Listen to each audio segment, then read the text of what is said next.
Buck Rogers. It's got everything in it, every ingredient. George made a movie that he wanted to see, not a movie that he thought the public would want to see, because if he thought that if he'd made a movie like that, we would be seeing a disaster film again or something like that, probably. And touch of the Flash Gordons as well in this. It's got whatever you want it to be. It's a pure entertainment. It's like a roller coaster ride, and it can be interpreted as long as you enjoy it, which is the intention of it.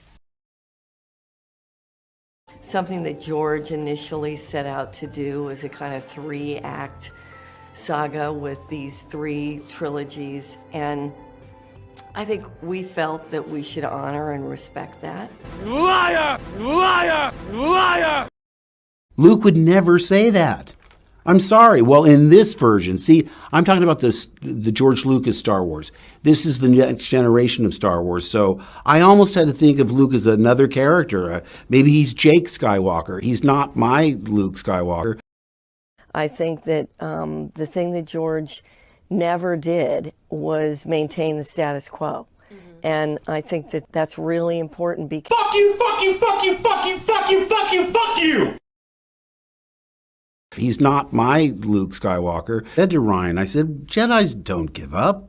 I mean, even if he had a problem, he would maybe take a year to try and regroup. But if he made a mistake, he would try and right that wrong. So right there, we had a fundamental difference. Who is this guy? How did the most optimistic, hopeful character in the galaxy turn into this hermit who says it's time for the Jedi to end? I read that and I said, what? I mean, that's not what a Jedi does. I mean, a Jedi is optimistic. A Jedi has tenacity. He never gives up. He doesn't secrete himself on an island. But you'll... it certainly surprised me to hear Luke say it's time for the Jedi to end. I said, what? Yeah. Luke was the most optimistic, hopeful character. And yes. I had a real, sort of a back and forth with Ryan. I said, Ryan, a Jedi doesn't give up. I remember you saying that, yeah. A Jedi, if he does something wrong, he makes it right. Even if he's traumatized and goes away, he regroup within, 6 months, but 20, 30 years? Come on, that's a little bit overindulgent. Well, you're assuming that I train Ray. Exactly. Sneaky. Do I? Sneaky. I know, I have to be really careful. People say, was it difficult to pick up and wield a lightsaber again? And I go... Do I pick up? Is it difficult acting in this movie? Am Well, I in this movie? I can promise you my part is twice as big as it was in Force Awakens. Are you bummed that Luke didn't get sort of a reunion with Han Solo? Absolutely. In fact, when I was reading it, I thought, if Leia's trying to mentally contact me and she's not successful, she'll rush to his aid. She'll get close to him and then get into some dire situation, and that's when I show up for a big yay, save her life. Then we rush to Han and are in the same position that Rey and Finn and Chewie are. Too late to save him, but witnesses. And I say, because it would carry so much emotional resonance into the next film. For us, his wife, his best friend to witness, instead of 2 characters that have known him, 20 minutes? Have you been keeping Rey's secret from the beginning? Did you know about the parentage? Tell me about that journey of when you found out. No. At the beginning, there was toying with an Obi-Wan connection, and then it really went, there were different versions, and then it really went to that she was no one. And then it came to episode 9, and JJ pitched me the film and was like, oh yeah, Palpatine's granddaddy. And I was like, awesome. And then 2 weeks later, he was like, oh, we're not sure. So it kept changing. So then even I was filming, and I wasn't sure what the answer was going to be. But this was incredible. Fuck you! Fade in.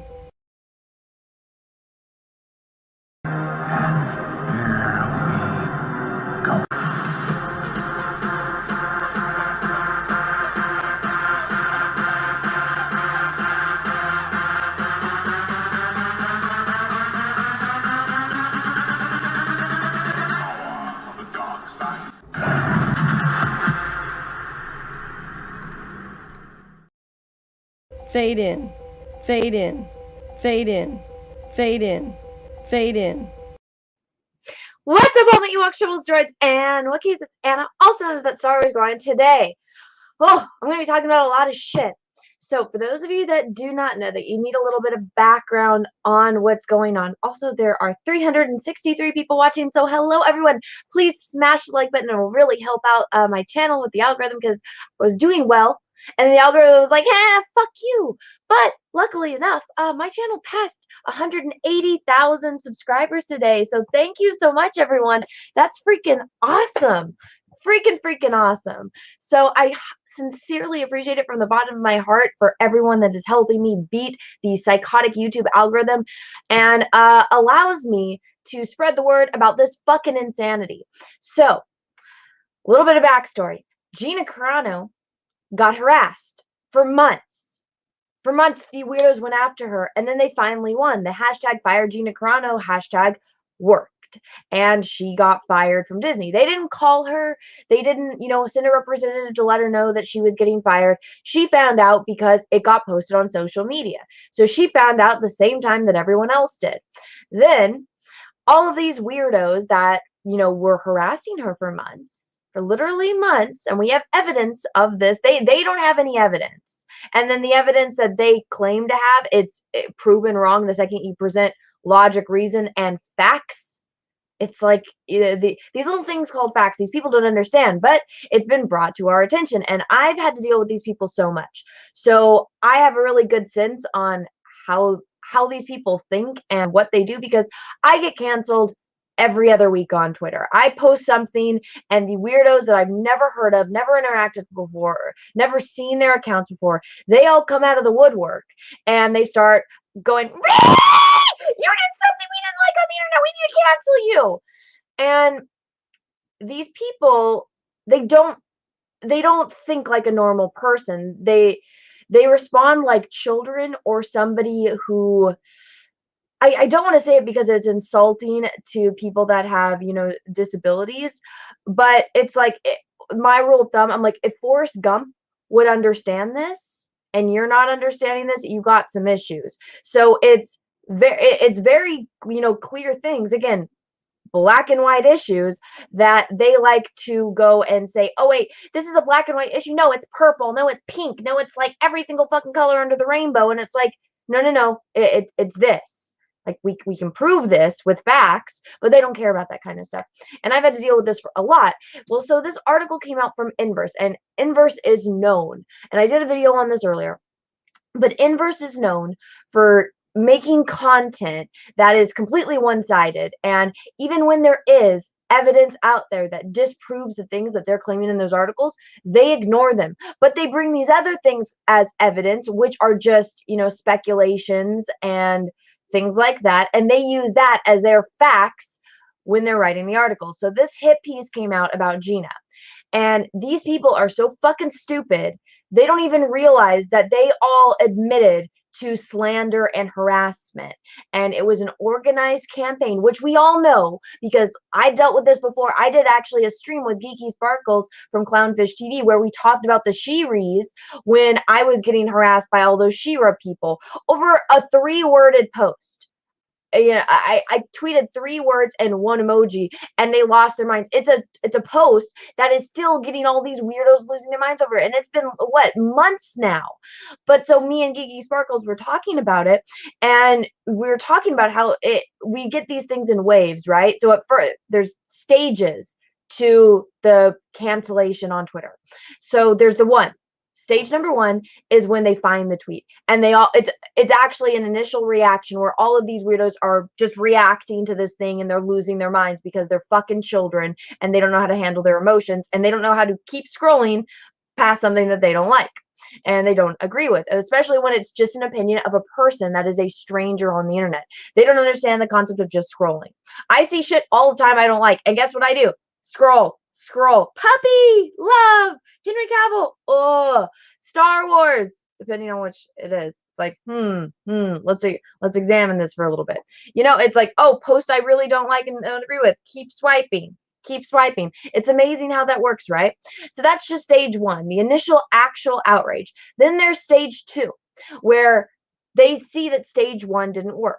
So they decide to, bash down harder because they're like, you weren't offended and you didn't want to apologize for your initial outrage to the hate mob. Okay, so we're going to double down and we're all going to see that you didn't bow the knee the first time. So now we're going to go harder at you. And it's not an initial reaction. It's just this more, punching down on that point that they want to make, that, hey, we're outraged and you need to apologize. And when you don't, that's when stage 3 happens. They realize that stage 1 didn't work, stage 2 didn't work, so stage 3 is when it becomes an organized effort. So all of these weirdo kids that are in Discords or in Slacks, I would say Facebook group, but apparently Facebook is for old people now, so it's not, I guess it's not Facebook, I guess it's Discord and Slack, and I guess Twitter, like Stan account group DMs, where then it becomes all of these kids that are in these little groups, then they all go at once.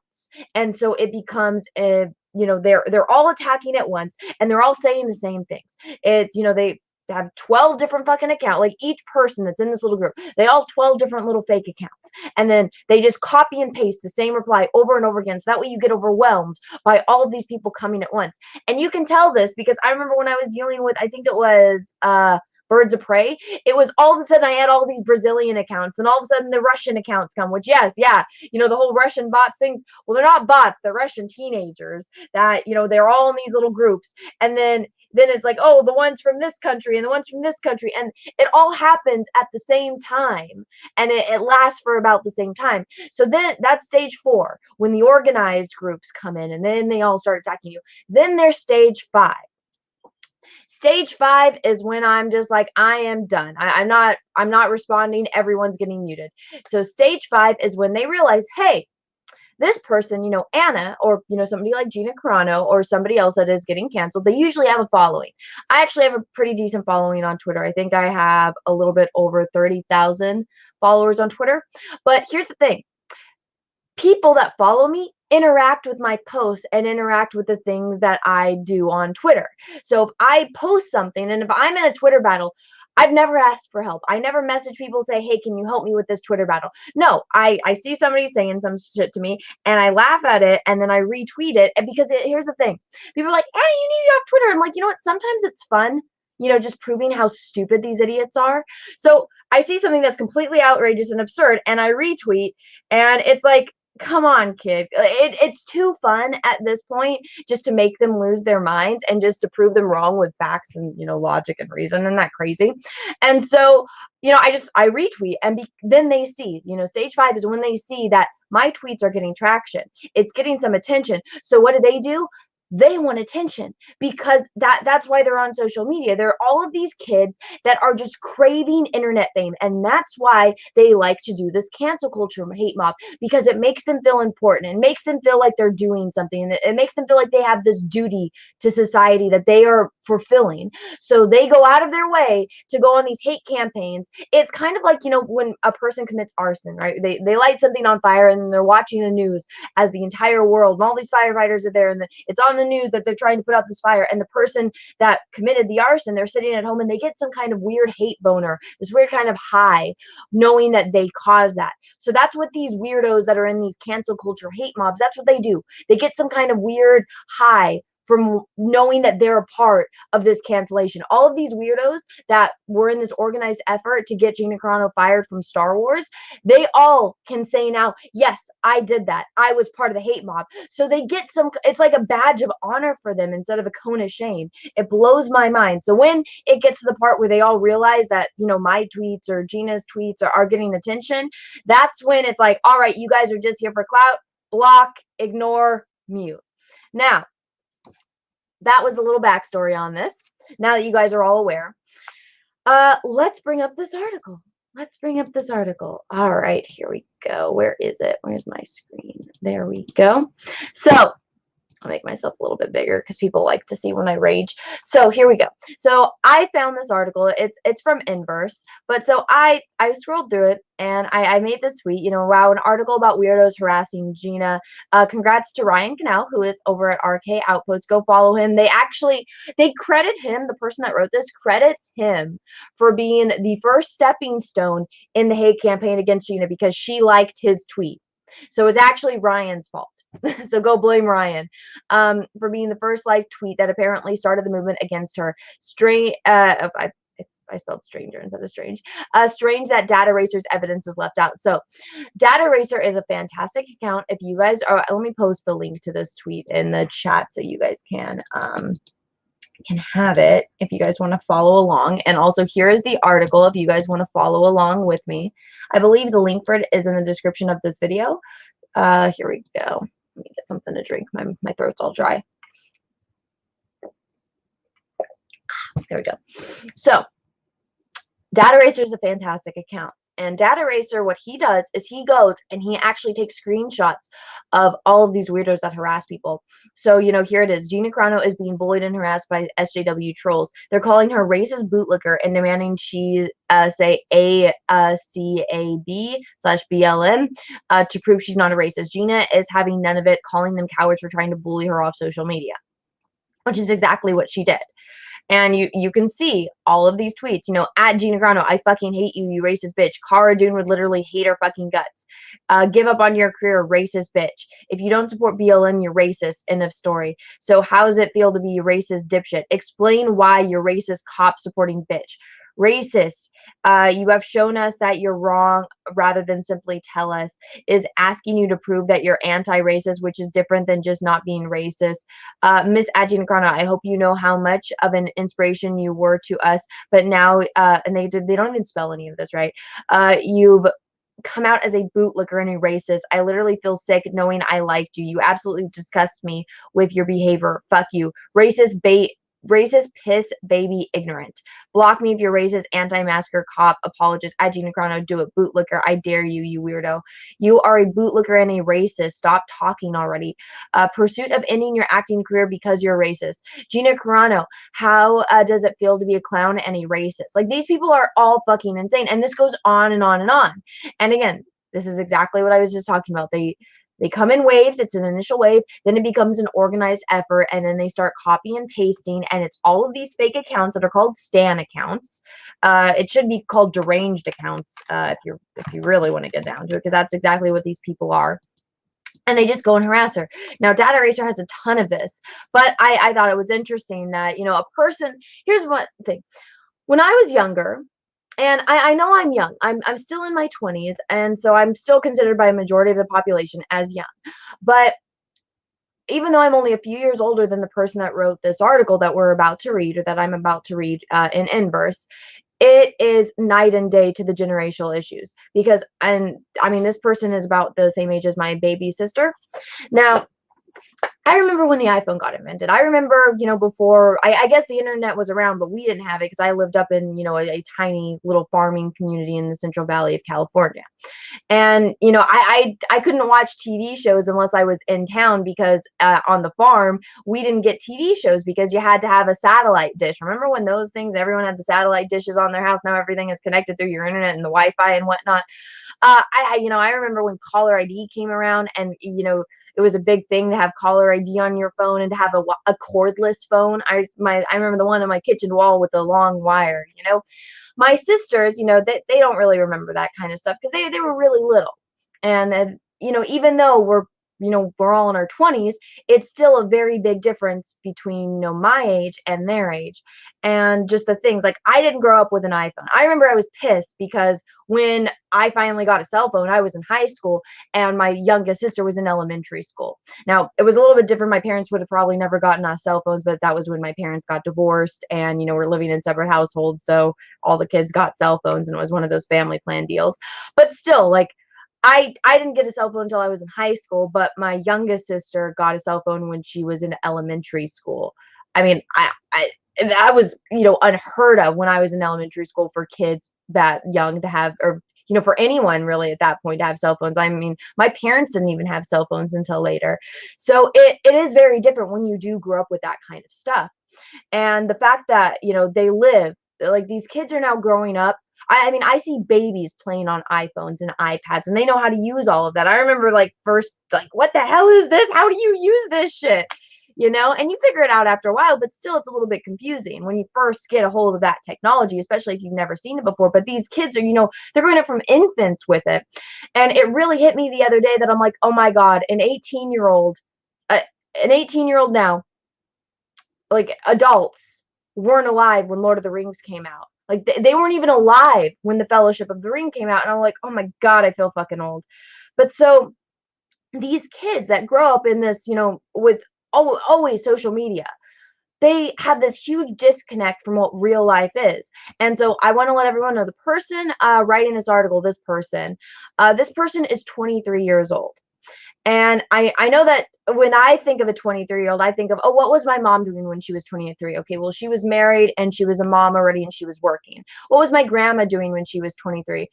She had 3 children and she was a homemaker as well as working and helping my grandfather run the ranch and, you know, other things that my family does.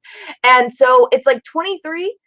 The way I think of it, the way my parents think of it, it's like that you're an adult. When I was 23, I was already graduated from college. I graduated from college when I was 21 years old. And, you know, I graduated from college when I was 21. So I had already been graduated and working and living on my own for years, you know, and completely independent of my parents. My parents haven't been paying my bills for a long ass time. So now, though, 23 is like the new 16. And kids that have all this time, because a normal adult, you don't have time to spend 12 hours on your phone on Twitter. You know, adults have lives, adults have responsibilities. You know, we got bills to pay, we have to eat, we have to sleep, we have to exercise. And, you know, when we do have that extra time to do things, that's, you know, a pleasure. Are you going to spend your time, you know, going on a hate campaign to cancel somebody that you don't know on the internet on Twitter?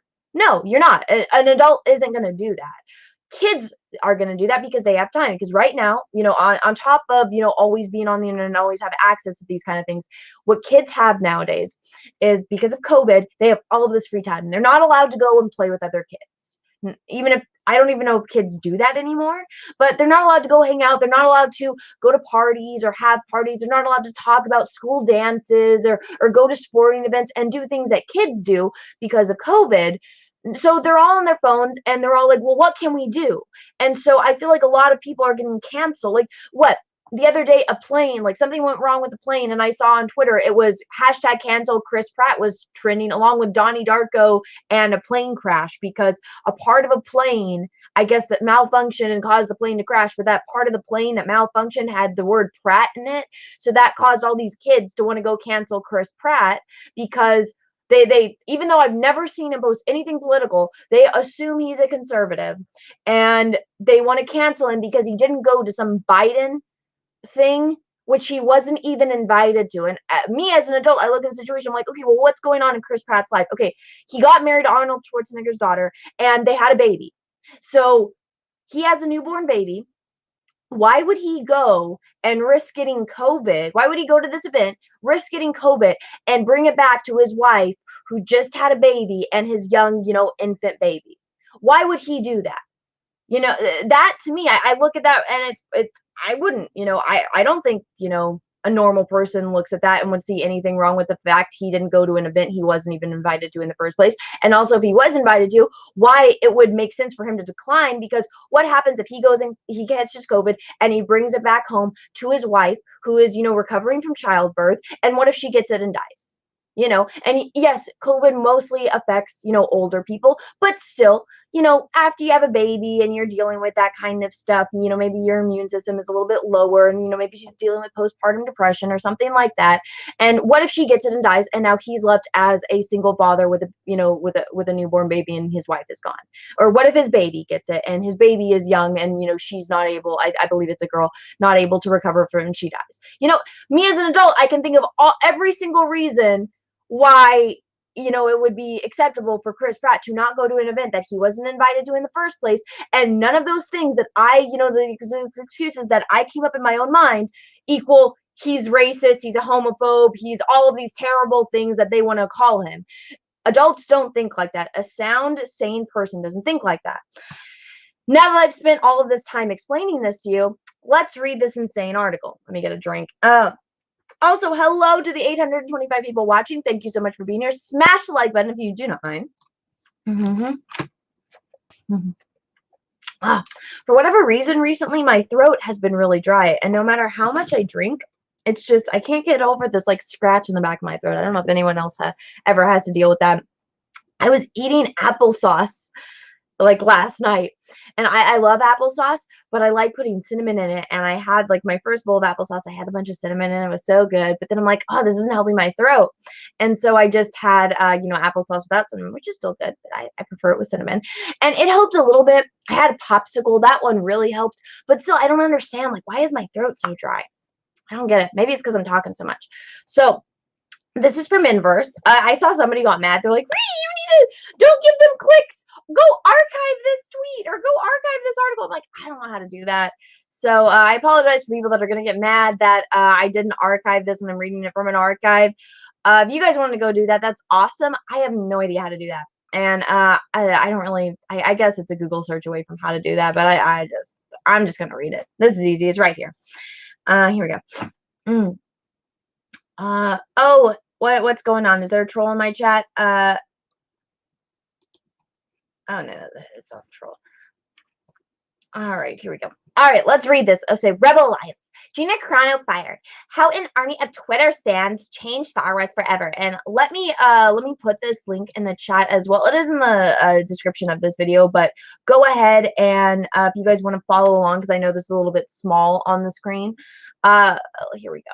So here's this terrible drawing of Gina, and again, remember, this is from someone who is 23 years old, who probably doesn't have to worry about any of these real life issues. And obviously, when I was younger, when you said you were a journalist, that meant, especially investigative journalist, that meant that you had some integrity.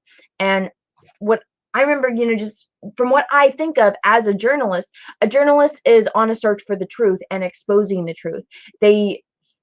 From what I remember, from what I've seen in movies and, from actual, people that, used to be, well regarded and respected, it was breaking news when a journalist would crack these kind of things, with everything with like the Jeffrey Epstein and, Epstein didn't kill himself and stuff like that. It's like, okay, that journalist, they went and they exposed this truth against this person who was very powerful in, Hollywood. And so it's stuff like that where, they're risking their lives, they're risking their careers to expose the truth. And so that's what I think of in my mind. It's, the search for the truth, like Mulder, the truth is out there. And so when I see people like this, that they just want to tell, one side, they don't care about the truth. They don't care about facts. They don't care about logic. They don't care about reason. They don't care about what actually happened. They don't care about hearing both sides of the story. They only want to highlight one side of the story because the other side of the story is evil. They don't care. They don't want to hear your side of the story because it ruins their narrative. So take in mind, for a franchise almost 45 years old, Star Wars remains timeless, but that doesn't mean the people behind it are exempt from progress. Yay. Yay. They're exempt from progress, blah, blah, blah. So right off the bat, first freaking paragraph, they're exempt from progress. Again, this is a 23-year-old child that is telling a bunch of adults that they are not exempt from the things that the children want them to do. They are not exempt from the shit that the children find acceptable. Take in mind the very first paragraph. Why is it? Oh, it's not showing it because it's the thingy. Let's see. And guys, I did see I have a couple super chats. So actually, let me read those before I get further into this. Cesario Japan, thank you for the super chat. To make a fetish of identity, whether of race, class, or nation, is always an impoverishment and provincial narrowing of perspective. In Burma. Well, thank you for that. Gohan, thank you for the super chat. I'd love to see Gina in the octagon with Kathleen. That would be hilarious. Macy Van Dusen, thank you for the super chat. Preach it, Battle Angel. Oh, well, thank you. Pete Chef, thank you for the super chat. You are a truly loyal friend. God bless you. Oh, thank you. Wicked Steel, thank you for the super chat. Hail Sip Anna, the protector of Henry Cavill. Yes, for those of you that, if you missed it earlier, my super simp mode was engaged earlier. People are trying to cancel Henry Cavill now because he dated Gina Carano years ago. I kid you not. And that they cast the new Supergirl and it's a Latina actress. And they're like, oh, Henry Cavill didn't congratulate her. Let's cancel him. And it's like, you just want to go after him because he dated Gina Carano years ago and you guys are on this hate campaign against her. And also, he's a straight white dude in Hollywood that has never done anything wrong. He is a fucking angel. So my super simp mode was initiated. Go check out this video if you missed it. I even have my super simp outfit on. Shiny FX, hey, what's up, dude? Thank you for the super chat. What's up with your audio? Sounds compressed. Oh shit. Let's see. Is it my? Oh shit. Thank you for letting me know. Fuck. I feel bad now. Oh, that's why. It's from my webcam. Oh no. Can you guys hear me better? Fuck. Oh, that makes me pissed that whole beginning of this video was in a weird mic. I apologize. Is that better? Everyone in the chat, can you let me know? Is my audio better now?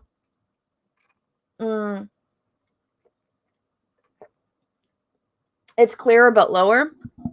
So my mic is acting really weird, and I don't know what's going on with it now, but I think it's broken. Better. Yep, 100% better. Okay.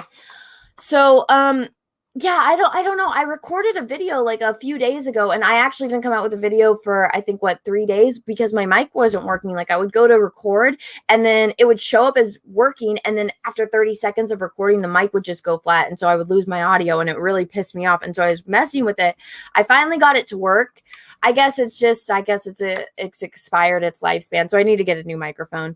But it's really irritating. Drunk said that I probably just need a new cord, so I think I'm going to try that and then see if that works, or if if I actually need to get a new microphone. If anyone has any experience with audio, like, I have been feeling that mine probably needs a little bit of an upgrade. So I have a blue Snowball right now, but I was thinking about getting a Yeti, but then some people said, oh, the blue Snowball is actually better than the Yeti. I'm not entirely sure. I kind of wanted to get one of those cool little like stands that rotates and like I can have it like closer to me and stuff like that, but I don't know. So if you guys know anything about that, tag me on Twitter or email me any of that kind of stuff. But yeah, I apologize, guys. If I would have known about that, I would have fixed it earlier. I apologize. I was kind of on a roll. Vids the Ranter, thank you for 2 super chats in a row. As a formal anti-gun advocate, these Twitter loonies are why I don't advocate for politics anymore. Instead, I want to advocate against it. The same thing is going to happen to Rosario Dawson. You might want to get on that. Yeah, I know. It's in that's actually at the end of this article. I don't talk about politics. I'll never talk about my own personal politics because guess what? They don't belong in here. They don't belong in Star Wars. Also, I have no interest in real world politics. We were joking around the other day, and I'm just like, they were talking. I was on the Jack Show, and I didn't know who any of these people were that they were talking about. I'm like, I can't even name 5 politicians that are alive right now. Yeah, I mean, maybe I could. But the only reason I know who these people are was because the stuff that I see on Twitter. I can tell you who, certain people were in the Federation. I can explain to you the difference between the Obsidian Order and the Tal Shiar and, the Dominion takeover of, or, how the Dominion was infiltrating the Alpha and Beta Quadrant from the Gamma Quadrant and stuff like that. I can go into complete details on that because it's interesting. Real world stuff, I don't even know. But one thing I will say is I am a proud member of the NRA, and I have been since I was 18 years old. My dad got me the membership as an 18-year-old. And yeah, so I'm not against guns at all. I think if you want to own something, you have every right to own that.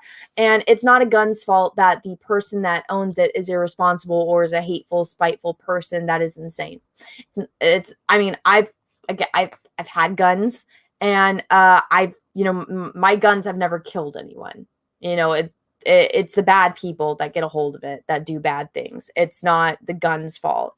And yeah, you might be against the fact that they exist, but unless you're going to destroy them everywhere on the face of the earth, which was never going to happen, if you ban guns, people are still going to be able to get guns because they can get it illegally. It's the same thing with drugs, and it's the same thing, go back and look at American history during, the 1920s when prohibition was around, no alcohol. Well, guess what? That's when speakeasies happened. That's when the mob took over because the mob was supplying everyone with alcohol. If people want something, they're going to find a way to get it no matter what. So I think as long as there's laws and, you know, you have to go through these type of background checks, and it actually, for those people that don't own guns and have never purchased a gun, there's a lot of steps you have to go through before you can get them. And, you know, you have to go in person to get the, you know, the little trigger for the gun and stuff like that. So for people that don't know anything about this, once you find out how hard it is like to get guns, and, you know, you can't even buy them in different states and stuff like that, there is a lot of precautions that are already there. But at the end of the day, it's the bad people that, you know, get things illegally, you know, the things that aren't, you know, you can't buy certain guns in America. You can't buy certain guns in certain states. You can't get certain things. You know, you can't even ship ammo, or you can't do these certain things. But guess what? People are going to find a way. And that's the people that do harm with these things. They're bad people, and they're going to do it regardless. You know, if you go and look at countries like England, okay, they don't have guns, or you're not allowed to have guns unless I guess you have certain rules are exempt for farmers and stuff like that need to protect their animals and stuff. But I found out that when, you know, in Ireland, that Ireland has the #1 hospital in the world for stab wounds, because guess what? They don't have guns over there, but they're going to stab you. They get into knife fights, or they run over people with cars. And it's like, that was unheard of for me. Like, I rarely ever hear of knife fights, but people are going to do bad things. And if they don't have access to one thing, they can either find access to it, or they're going to use something else to do those bad things. So it's not the gun's fault. It's the bad owners. So, here we go. Oh my God. Person in the chat, you're a fucking idiot. You're calling me an idiot. People would not kill without the gun. Yes, they would. I just explained to you how, if a person wants to kill you, you can go look at serial killers. Half the time they don't even use guns. They'll torture you. They'll use other weapons. They'll hang you. They'll, you know, suffocate you. They'll strangle you. They'll hang you. They'll stab you to death. They'll, you know, cut your fucking head off. They'll do shit like that. If a person wants to do something, they're going to find a way. I just explained to you how that's going to happen. You're a fucking idiot. Let's see. All right. Let me read a couple more. Oh, I think I'm all caught up for now. So all the other ones that have come in, I will take a break in a few more minutes to read those. But let me get back to this article. So, all right, here we go. I know that was a completely off-topic subject, but it's like the whole idea that, oh, it's the guns that kill people. It's like, I've owned guns my entire life, and I've never killed anyone. So it's the psychos, it's the bad people. And, you know, unfortunately, you know, the bad people get highlighted in the media more than the good people do. And, you know, it's just, if you actually go and you look at everyone and, you know, every single time that's happened, it's like, you know, the research speaks for itself. I'm sorry, I don't want to get into this is about Star Wars. Gina Carano's firing from the role as Cara Dune changed the landscape of The Mandalorian and reshaped the overall Star Wars fan experience. Suddenly, the fandom wasn't divided by Abrams versus Johnson or prequels versus sequels. Okay, this was never a thing. Abrams and Johnson both suck. Every Star Wars fan knows that. They both suck. And prequels versus sequels, that's not even a question. Disney's sequel fan fiction trilogy of Star Wars is the embodiment of fucking shit. And you know what? It made people appreciate the prequels more. So this versus, like, this person is like, oh my God, let me take away your cell phone and let's stand here and have a conversation and see how much you actually know about Star Wars without Google. It's not going to be a pretty sight. The only thing that seemed to matter was where you stood on hashtag fire Gina Carano versus I stand with Gina Carano. How did it happen? Now, here we go, guys. This is the paragraph where this dumbass, highlights and exposes the fact that these kids, I'm going to make this full screen, highlights the fact that it was an organized effort from these children. So how did it happen? An alliance of extremely dedicated and extremely young fans took it on themselves to make sure everyone was included, even in the force of derision. Excuse me. Oh my God, my throat. Inverse spoke to 3 people behind the hashtag Fire Gina Carano movement to find out how they got one of the Star Wars galaxy's biggest stars fired, why it matters, and most importantly, what happens next. So this person just admitted that it was, an alliance of extremely dedicated and extremely young fans. So a bunch of kids got together to fire Gina Carano. And now it's just like the person that I was talking about earlier that committed arson. They lit a fire, caught a forest on fire, the side of a mountain, a freeway, a town, a house, and they're sitting back at home watching on TV, and they're sitting there with some kind of hate bone or some kind of evil high from knowing that they did that they helped, that they caused this thing that everyone is talking about. So all of these kids get it, the endorphins go off in their brains that, yay, Gina Carano got fired and I did that. That's what they're all thinking from behind their smartphones that mommy and daddy are paying for. And they're all kids that have no concept of the severity of the situation or the repercussions of their actions, because they don't know what it's like to work and build a career and have to worry about paying bills. And they've never done that. They've never worked to achieve something of their own personal growth. They're not working. They don't have careers that they've, worked a majority of their life to achieve, and like these goals that they were trying to reach. They're all kids at home from smartphones that mommy and daddy paid for that are trying to ruin somebody's life, and they don't understand the repercussions of their actions. It blows my mind. Here we go. And here's the tweet. Why can't people understand Gina Carano isn't the victim? She's the villain. #fire Gina Carano. No, she's not. I mean, go look at all of this. It says, Gina, in my experience, screaming at someone that they are racist when they are indeed not a racist, and any post or research you do will show you these exact facts, then I'm sorry. These people are not educators. They are cowards and bullies. And then look at this person that replied. Say Black Lives Matter and post links and we'll stop. They're psychos that were bullying her. She is not the victim. Or these kids are not the victim. She is not, a villain in any way, shape, or form. These people are in fucking sane.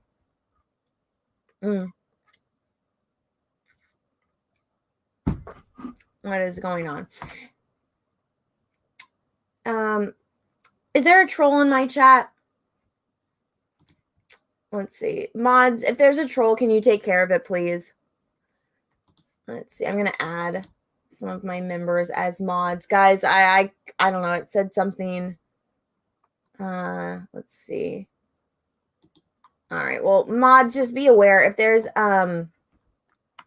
let's see. If there's a troll in my chat, just, put them in timeout or something. All right, here we go. And also, hello to 887 people. Please smash the like button. And if you're not subscribed, subscribe, ring the bell for notifications, please, and thank you. What happened? It all started on September 8th, 2020, when Carano liked a comment by a YouTuber claiming people with pronouns in their bios were mad about a video he made defending her. Okay, so here we go. So this is the tweet that started it all.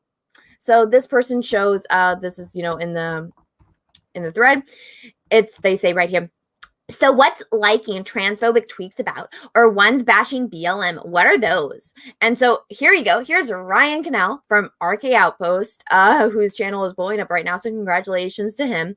It says, all the cringe weirdos with pronouns in their bios spamming my mentions for making a video defending Gina Carano. As if that will stop me, LOL. I'll make another one tomorrow. And he's absolutely right. And I always say this, you just respond. This is what I do now. I take a picture of their profile picture because it's like some weirdo called me a femcel, meaning I'm a female incel. And an incel is somebody that can't get laid. And I looked at his picture and I laughed my fucking ass off. And I'm like, this is the pronoun police saying that I am an incel. And it's like, okay, if I didn't have a boyfriend that I lived with that I could have sex with whenever the fuck I wanted, if I was single and me and this person were both in a bar, I guarantee you I could get laid faster than this person can. Like, I just laugh at these people. They're insane. So apparently, guys, according to this person writing this article, all this hate campaign started against Gina because she liked Ryan's tweet. So everyone, it's #blame Ryan. It's all Ryan's fault. Let me grab Mountain Dew because I feel like maybe that is why my throat is scratchy. Maybe it's my Mio that I'm drinking or something, but my throat is just killing me. And everyone, I know someone's like, oh, drink tea. And I'm like, I don't like tea. I really don't. I don't know. Maybe I'll just have a popsicle after this. Mm. I don't know what's going on. Maybe I'm getting sick or something. Let's see. White people with pronouns in their bios, not just in support and solidarity with trans people, but just to make it easier to speak to. Here's a big thing that I highlighted in my video earlier. Okay. So let me read this again. With pronouns in their bio, we're mad about a video he made defending her. That led to a number of accounts replying to her explaining why people put pronouns in their bio, not just in support and solidarity with trans people, but just to make it easier to speak to each other. Now, again, this proves how fucking ignorant these idiots are. And just, okay. I remember when MySpace got invented. I remember when Facebook got invented. I remember when Twitter got invented. And guess what? This pronoun and bios thing only came up recently. No one, throughout the history of planet fucking Earth that humanity has been here, these pronoun things have not been a fucking issue until recently. The fact that these kids they can't get through a sentence. They can't interact with people online without knowing their pronouns. It's like, you probably shouldn't be on the internet. If you absolutely need to know somebody's pronouns, and you can't figure it out, you can't use, deductive reasoning to figure out how to communicate with someone, you should not be on the internet. And I mean, like, it just says, it's not just to support solidarity with trans people, but to make it easier to speak to each other. If you have that hard of a time interacting with people on social media, you do not belong on social media. If you need to know somebody's pronouns before you speak to them, you are not old enough to be on social media. You are not intelligent enough to be on social media. So I honestly think that Twitter needs to have some kind of age, like a little age signifier thing.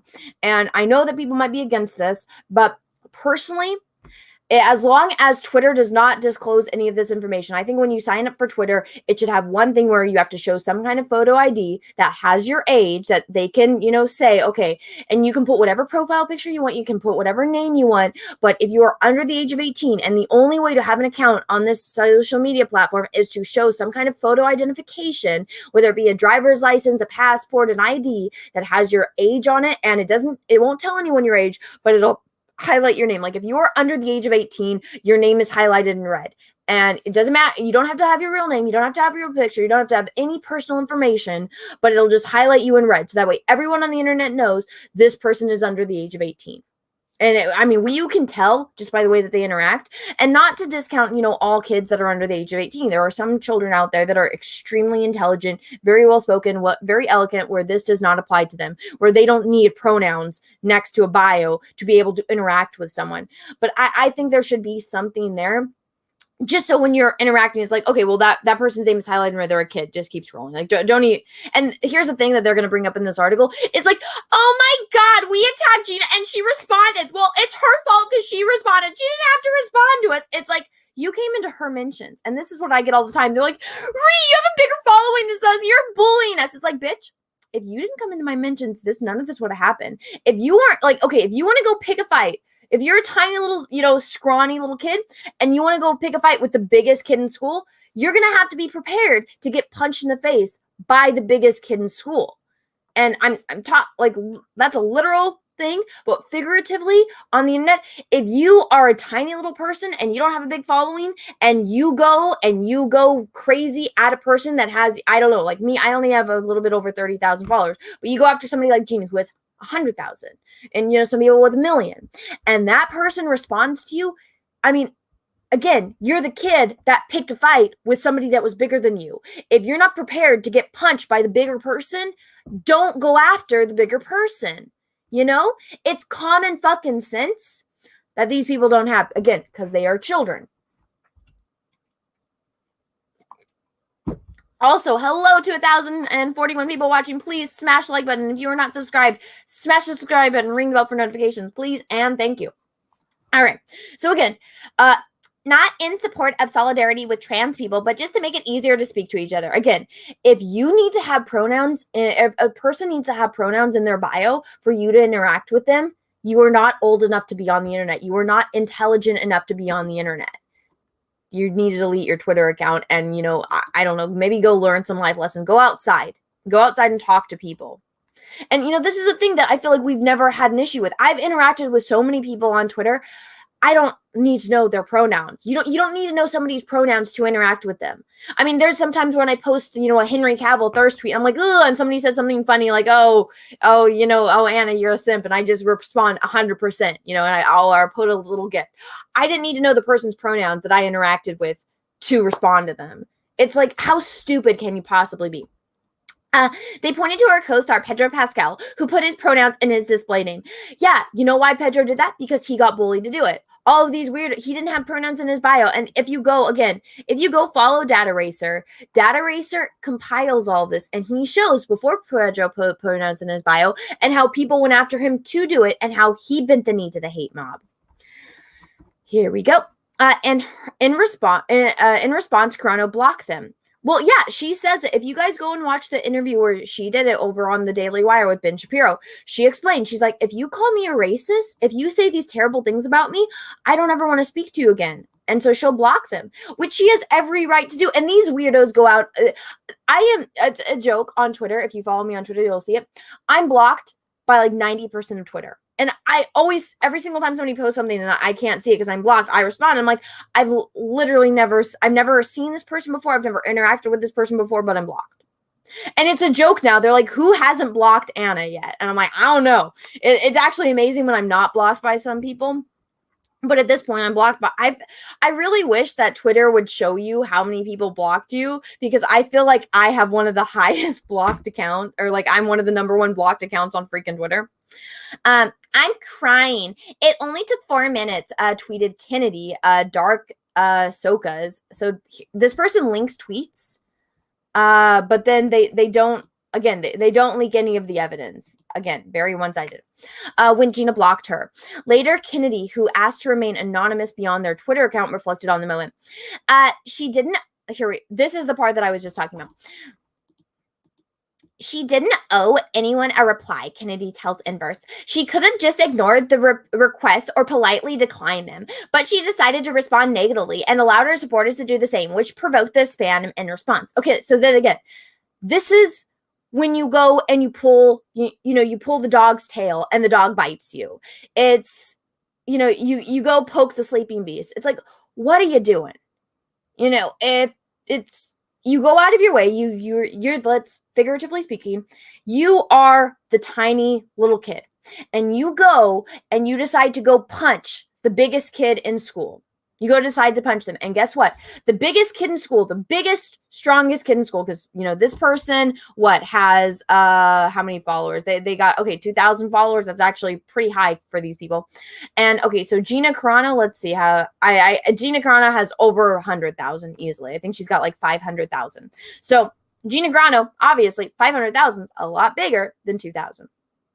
You go and you punch someone that is significantly bigger than you, and you expect them to just sit there and take it and not punch back. Yeah, she's getting harassed by a ton of these little kids. But so let's say, remember that scene in Jurassic Park 2 where the little girl's on the beach and she starts feeding the little dinosaurs, and then all of them come in and they swarm her, and you assume that she's getting eaten or something like that from all those tiny little dinosaurs. Okay, she's obviously a lot bigger than those tiny little dinosaurs, but all those little dinosaurs are going after her. Now, because this is online, it's a little bit different, but Gina Carano should not only, on the internet is she a badass, in real life.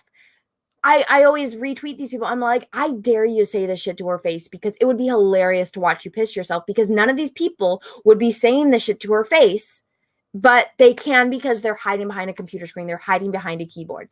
But so all of these weirdos, they decide, figuratively speaking, they're the tiny, scrawniest little kid in school, and they all decide to go up against the biggest fucking kid in school, and they're punching and they're stabbing and they're biting and they're clawing at the biggest kid in school. And what is the biggest kid in school? They decide, hey, I'm gonna defend myself, like I have every right to do, because you witters came to me. I was over here minding my own business. You were on the other side of the playground. You decided that you didn't like me because maybe I have a toy I had a toy that you wanted or that you didn't like. Maybe I'm wearing a t-shirt of something that you didn't like. So you guys all decide to come over and to start punching me, slapping me, biting me, stabbing me, being a little ankle biter like a chihuahua. And what does she do?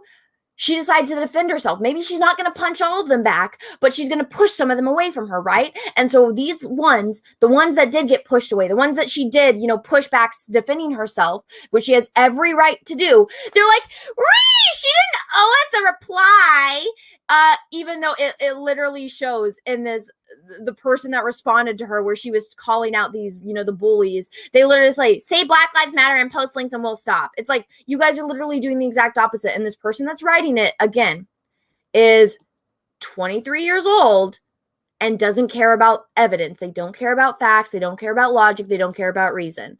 So it's like, do you not understand how this works? You attack someone, they have every right to respond. Every single right to respond. And yes, they might not respond to everyone, but if they chose to respond to you, you have to be able to be prepared to deal with the consequences of your actions. And that's another thing. Again, these people are children. Mommy and daddy are not doing their jobs and teaching them life lessons, because guess what? At the end of the day, it's the parents' responsibility to teach their children these things. It is. Maybe these kids are orphans. That's a completely different situation. But I guarantee you, these kids that have all day to be on their phones, on their smartphones, on their laptops, on their iPads, going and spending 12 hours a day on Twitter to go and attack someone under these fake Stan accounts, I guarantee you mommy and daddy are paying for it. And I guarantee you mommy and daddy are in the picture and they're not doing their jobs. They're not teaching their children these things. And at the end of the day, the responsibility does fall on the parents to do it. But at the same time, if these kids are old enough, they need to learn these life lessons. And this whole excuse, she didn't owe us a reply. She could have just ignored requests and politely declined them, but she decided to respond negatively and allow her supporters to do the same, which provoked a fandom response. That's exactly what I've been saying. It's the equivalent of all of these little kids going up against the biggest kid in school and then getting upset because they punched the biggest kid in school and the biggest kid in school defended themselves. It's like you have no one to blame but yourself, and they don't understand that. Carano claimed people were harassing her for months to put pronouns in her bio. So she decided to find a way to make light of the hate, echoing Pedro's method of showing his pronouns. She changed her Twitter display name to Gina Carano Beep Bop Boop. Now again, let me link this because let's show the things that they linked. So here we go. So this is Gina Carano replying to someone, and she's right. Again, if you go look at the evidence, go follow Dataracer, go look at all of the evidence that he has supplied for months. He's been covering this since this all happened. If this person was actually, a journalist, they would have gone and they would have shown all of this research and they would have talked about, yes, there's 3 sides to every story. There's what he said, there's what she said, and then somewhere in between lies the truth.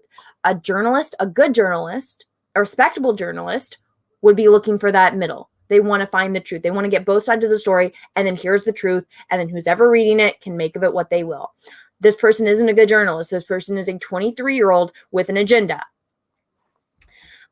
So here we go.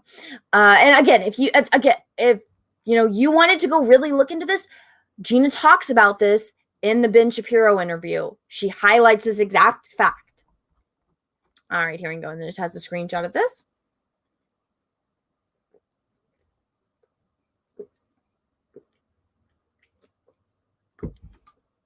The audio is worse. Let's see. Is my audio being weird again? Hello? Everyone put 1s in the chat if my audio is okay, and put 2s in the chat if the audio is not good. Okay. 1 in the chat if the audio is good. 2 if it's, what did I say? 1 if it's good, 2 if it's bad. 1 good, 2 bad. Let me see the chat. Okay. I see a bunch of 1s. Okay. All right.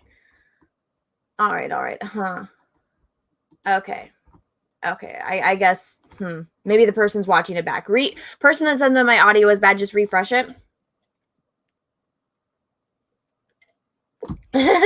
Just I'm getting spammed with 1s. Well, thank you, everyone. Thank you. And also to 1,077 people here, thank you so much. If you are just coming in, go ahead and smash the like button. And if you are not subscribe, ring the bell for notifications. My legs are falling asleep. Also, everyone, I passed 180,000 subscribers, so thank you so much. That is a huge milestone. I was really, really depressed last year, and for those of you that are new to my channel, you probably don't know why, but, before COVID, I lost 3 family members in the span of a few months. And so, I was just really, really depressed last year. 2019 and 2020 were just not good years for me. And then I picked back up. I got my motivation back. And so about December, I think I was at 130 or 40,000 subscribers. And so since then, I got back into it. I found my motivation. I found my inspiration and, just my motivation. So I've been really grinding and working hard, and it's paid off. I gained a lot of, new followers and new subscribers, and my channel has been growing again. So thank you so much. I know it took me, a year and a half to get back into the swing of things, but I was just dealing with a lot of personal stuff, and it was really hard for a long time just to get out of bed, because it's like, well, what's the point? Because what's the point of achieving anything that I'm going to achieve? Because at the end of the day, everyone I love is just going to die, and I'm going to end up, alone.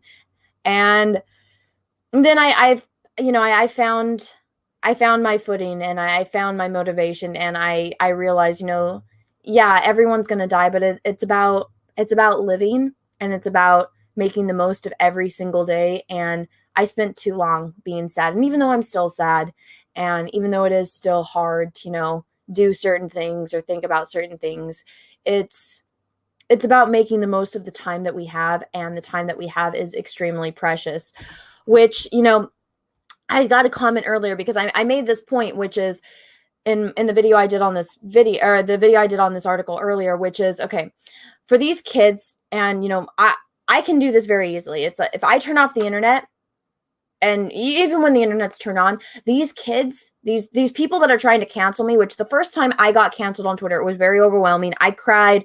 I was talking to Jeremy from Geeks and Gamers, because we used to talk a lot more back then.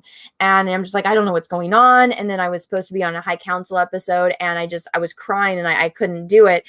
And, Ethan gave me a good pep talk, because Ethan had been, canceled. He got called a Nazi. People went after him and his family. People, threatened, they basically tried to ruin his career. And he's like, you've just got to let them not affect you. And, I was crying because I was overwhelmed, because I'm like, I'm responding to these people with, facts and reason and logic, and they're doubling down, and I don't understand why they're attacking me. And so the first time it happened, I was extremely overwhelmed. And then I picked myself back up again, and I realized they don't care. They don't care about facts. They don't care about reason. They are on a hate campaign, and you can't treat them like people. You have to treat them like children. You have to interact with them like they're children. And again, this is my rule of thumb. If what is going on, what you're upset about, is something that even Forrest Gump would understand, you don't deserve my respect. You really don't deserve my time, but I'm going to use you as an example, so that way anyone else, so that maybe somebody is going to learn from this experience. So that was, a really big eye opener for me. So when because I made this point in my video earlier, which is, and this is something my mom always would tell me, because, I had 2 younger sisters, and we would always fight, and then, telling on each other, Mom, Emily did this, Mom, Ellen did this, Mom, Anna did this. And my mom would always say this. She's like, don't worry about your sister, worry about yourself. And, get what you need to get done. Whatever you're trying to do, do it. And don't worry about anyone else. Now, I made this point in my video, which is, if these kids, if they turned off the internet, would anything that Gina Carano did affect them? No. 99.9% of the time, the people that you interact with online, if you turned off the internet and you had no way to interact with them, would anything that they're doing directly affect you in your life? No. Now, somebody pointed out, we're like, Anna, if that's true, then why are you worried about all these other things? Blah, blah, blah. It's like, well, person, I have this platform, and the only reason I'm here is because people asked me to. My YouTube channel started because I went and watched The Last Jedi, and everyone that followed me on, Facebook, everyone that's known me my entire life has known me as that weird Star Wars girl. And I didn't like a Star Wars movie. And so I was, responding to basically everyone I had never known in my entire life that was asking me why I didn't like The Last Jedi on Twitter. And so I said, you know what? I'm just going to film a video, because I can't copy and paste the same message 100 more times and edit it based on certain things that people were asking me. So I just made a video, and then people liked it, and people asked me to do more. And I'm still here because of that. And so my platform is built off of commentary on this bullshit. So yeah, I do worry about myself and I take care of myself, but at the same time, you know, this is my channel. I'm commenting on this. If you don't like what I'm doing, you don't have to watch it. You don't have to be there. There's a million other channels out there. There's a million other Twitter accounts. You don't have to watch my videos. You don't have to comment on them. You can go do your own thing. There's plenty of channels out there that I don't watch, that I don't comment on, and it doesn't affect my life at all. So people losing their mind over that kind of stuff, especially with these kids, it's like, if you turned off the internet, would what Gina Carano tweets about, would her having beep bop boop in her Twitter profile, would that affect your life at all? No, it wouldn't. And these kids don't understand that. And the reason why I made that point was because I understand that. I know that lesson. That's why there's people out there like Pedro Pascal. He is calling, you know, half of America Nazis. Now, I don't care about, here's the thing. I don't care what side of the fence you are on politically. I don't give two shits about it. I don't care. I don't care what your ethnicity is. I don't care who you're fucking. I don't care if you're as long as you're not attracted to children, because that's a big thing. You know, pedophilia is fucking wrong on every level, and I've never met a person that is for that. But as long as you're not hurting anyone, and as long as you're not doing anything that is, you know, I guess illegal or hurts other people, you know, as long as you're a good person and you treat me well, you know, I don't care. Like Pedro Pascal saying that kind of stuff. Yeah, I think it's stupid. I think it's extremely ignorant. I think you should judge a person individually. I don't think you should, you know, group everyone into one little faction, because that leads to bad things. I don't agree with him and the certain things that he does. Heck, there's some posts that Gina posted that I don't agree with. But guess what? I don't care. When it comes to being in a Star Wars show, I care about their acting. What they do off camera, what they do in their own personal lives, doesn't affect my enjoyment of the show. Now, when you have somebody on the other side of the fence, like Brie Larson, telling people, hey, you know, A Wrinkle in Time, this movie wasn't made for you. I don't care about an opinion of a 40-year-old white dude, when the movie is literally about a little girl whose mother is black and her father is white, going and looking for her white father. I think that's incredibly ignorant and incredibly stupid, because guess what? There's men out there like David Bowie, okay? Even though David Bowie is no longer with us, rest in peace, David Bowie. David Bowie's daughter is half black and half white. So you are telling men out there, and a lot of families nowadays are mixed. You know, you got interracial marriages left and right, which is awesome. You know, there's nothing wrong with that. There's nothing wrong with, you know, same, ethnicity marriages, or there's nothing wrong with anything. If you love someone, you want to have babies with them, congratulations. I'm glad you found the love of your life. But so telling an entire gender and an entire, you know, a gender and a race that their opinion doesn't matter on a movie, when it's literally about a little girl looking for her 40-year-old white father, it's like, how fucking stupid can you be? And you're literally telling every dad that was going to go, I mean, maybe they're not dad, maybe they're uncles, maybe they're brothers, maybe they just are friends, and they want to take these kids to go watch this movie about a little girl trying to rescue her father and trying to find her father. You're telling all of those men that their opinion doesn't matter. And, you know, that's something when I look at it and it's like, okay. And on top of everything that happened in that movie, it's like you're literally making this to push this political agenda. The Mandalorian wasn't pushing a political agenda, so there was a very different thing for those people that were saying shit in my comment section on my video. I just wanted to address that, and I know I'm getting a little sidetracked. But hello to 1,143 people watching. Hello. Welcome. Smash the like button on this video if you would, please, and thank you. And if you are not subscribed, please subscribe. Ring the bell for notifications. Make sure it's set to all. All right. Okay, here we go. But to Star Wars stan Twitter and to trans people like me, the hate she was making light of wasn't against herself. It was against trans people. Now, again, remember what I said? This person has an agenda, and they exposed it right here. She has said over and over again that her tweet was nothing against trans people. She even reiterated that in her interview with Ben Shapiro, where she says no. She talks about how Disney made her talk to the LGBTQ plus trans section of their company, and even those people that she Zoomed with said that she has no hate in her heart for the trans community. It had nothing to do with trans. Having the pronouns in their bio and putting beep bop boop, you have to be pretty fucking insane or pretty fucking stupid or be a seriously ignorant child to make that comparison. And again, and then this just links an article. And is this even by the same damn person? It is. They're just plugging themselves. So this kid And here's the thing. There are plenty of kids out there that are 23 years old that are extremely intelligent, that are doing very productive things with their lives. This does not reflect on them at all. This person has an agenda. This person wants to play a victim, and they want to attack Gina because they're like, Gina said something I don't like. And the whole victim mentality, it's something that they really need to break, because it's a really big problem in society nowadays. And I mean, I went to college in San Francisco. I've been around a lot of people, and it is a very toxic environment when you're constantly playing the victim. It's like, oh, well, you know, they did this, so like they wronged you, and, you know, you're in the right because you're the victim and we need to support you. It's like, no. That's not how real life works. Yeah, okay, if you get offended by words that easily, you're going to have a very rough life, because guess what? You could be Miss fucking Universe. You know, you could be the most beautiful woman on the face of the planet.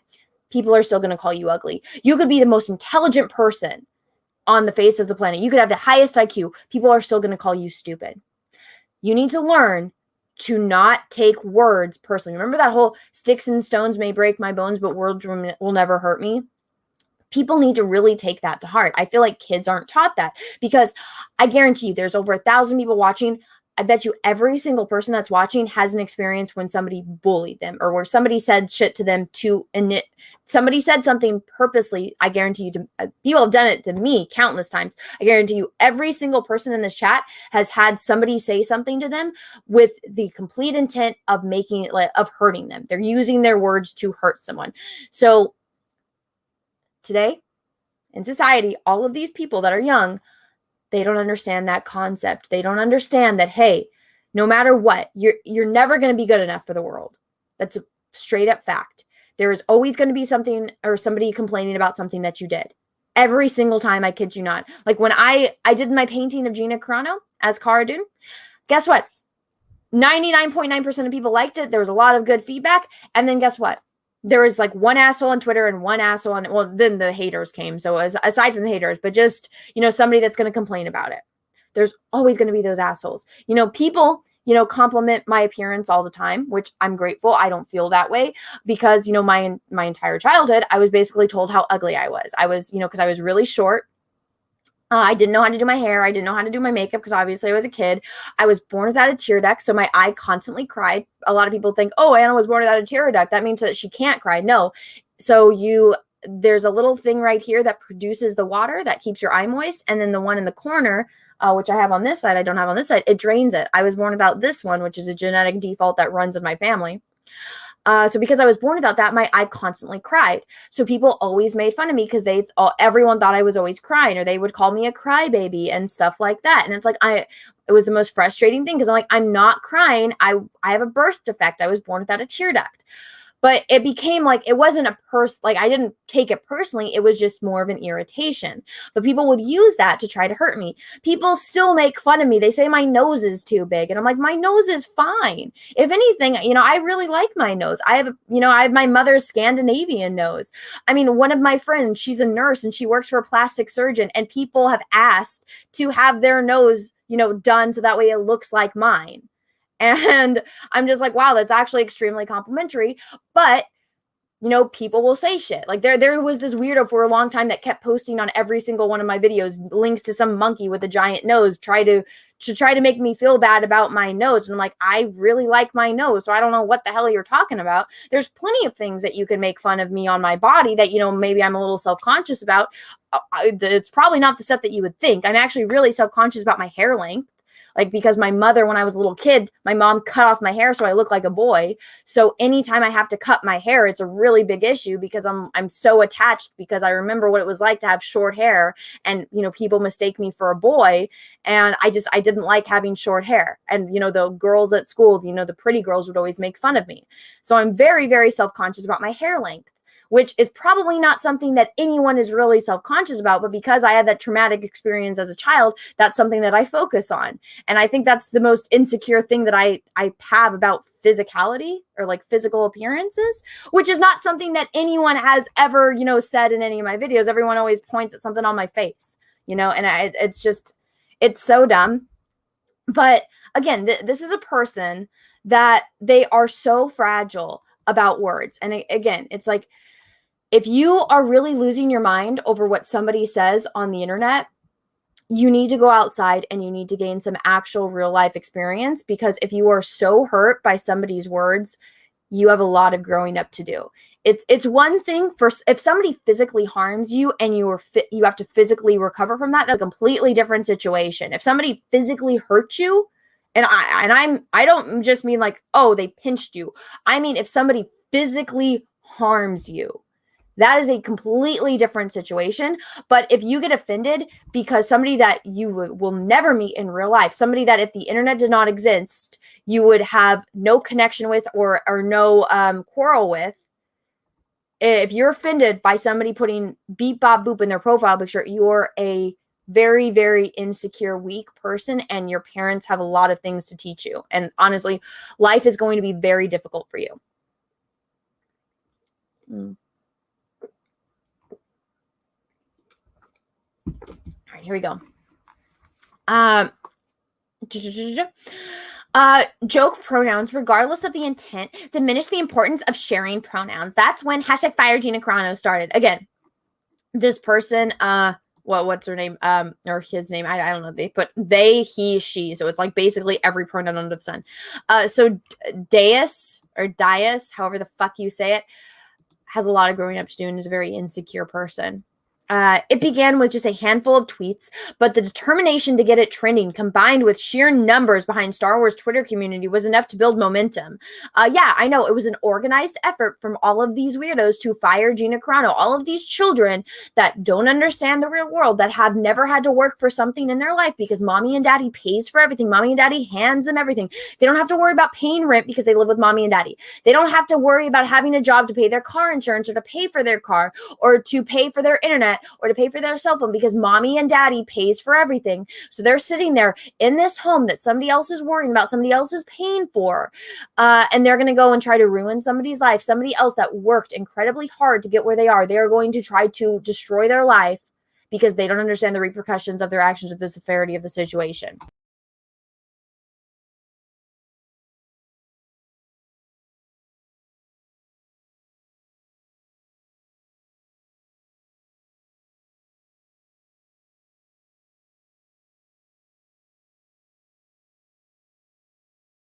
That was weird. I apologize. I clicked on something and it took me out of StreamYard. That's not good. Let me bring this article back up. Oh, all right. Oh my goodness. All right, here we go. It began with just a handful of tweets, but the determination to get trending combined with sheer numbers behind Star Wars Twitter community was enough to build momentum. Okay, so let's look at this. What is this link?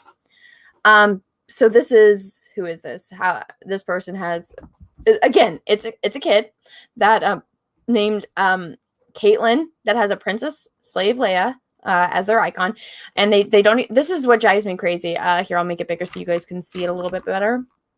But these kids, they don't even capitalize the beginning of sentence. It's like on a phone, you know, it automatically capitalizes it for you, but it just drives me crazy, and it shows like the lack of intelligence, at least personally what I think, where it's like you can't even, if you can't even take the time to capitalize sentences, you know, I don't really take your opinion seriously, and I don't really take your argument seriously if you don't even understand how sentence structure works. That it drives me crazy.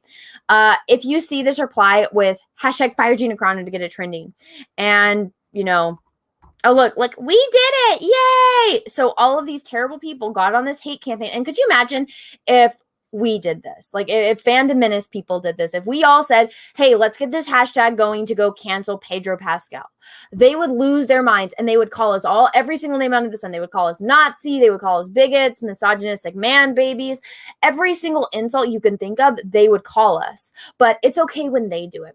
See how ironically that works, and how that just doesn't make any sense, right? What is this? Let's see. Here we go.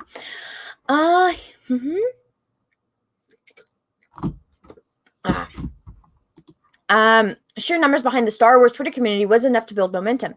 Then those who disagreed with the hashtag began sharing their own opinions, which inadvertently helped it become more popular. By September 13th, hashtag Fire Gina Carano was trending in the USA.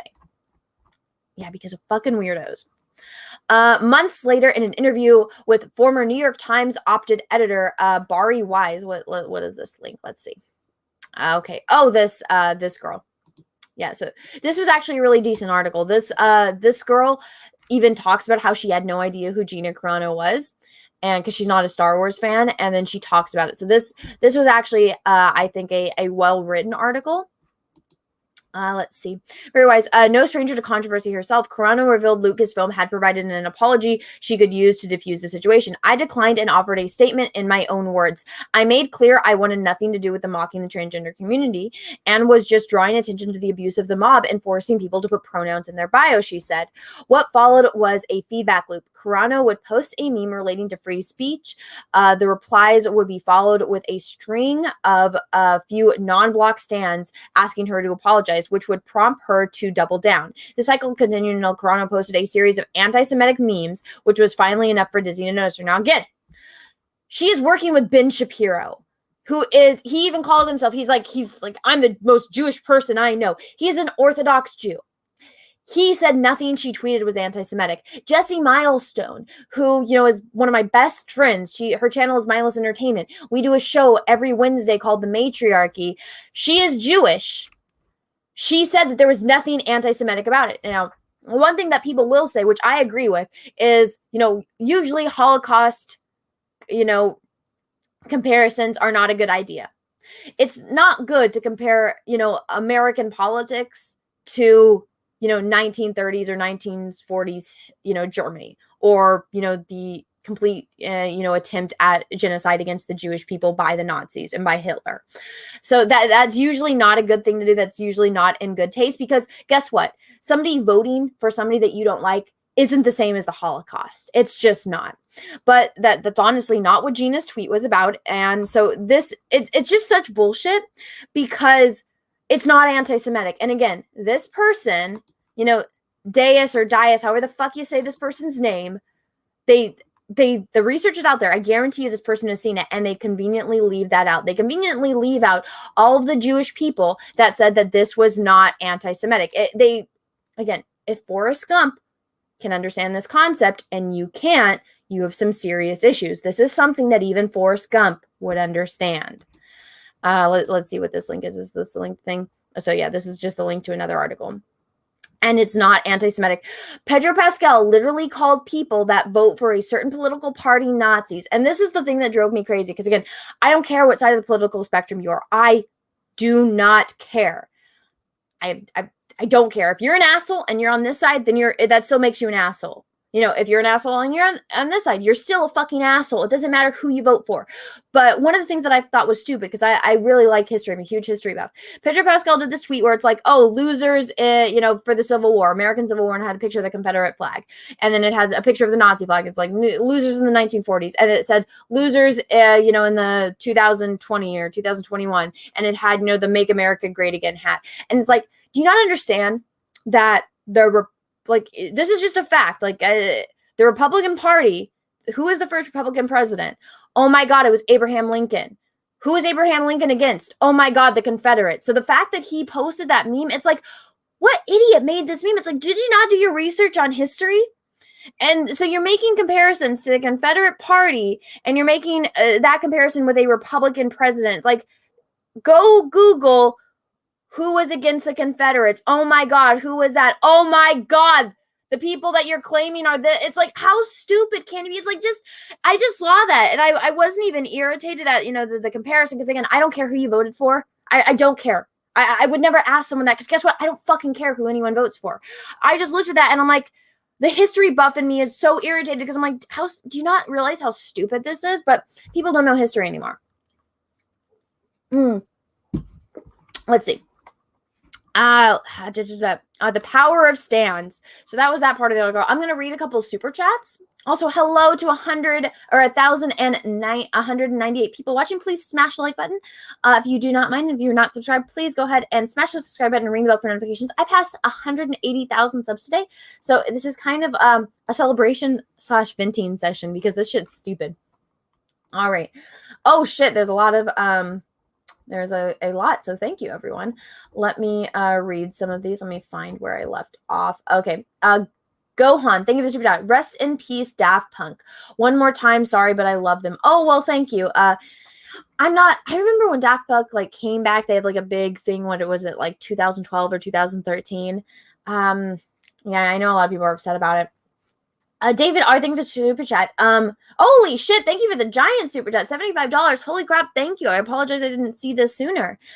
First Gina, and now they are going after Cavill. Screw cancel culture asking, I see, it's a typo. Is cancel culture asking for a death wish? LOL.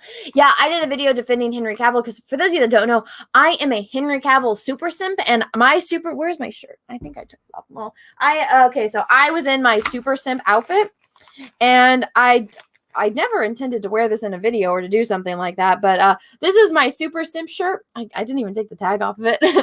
But so this is my super simp. So I went full super simp to defend Henry Cavill because these people are trying to cancel him because they have a new Latina actress playing Supergirl. And it's like, well, is she a good actress? Because I don't care what a race is.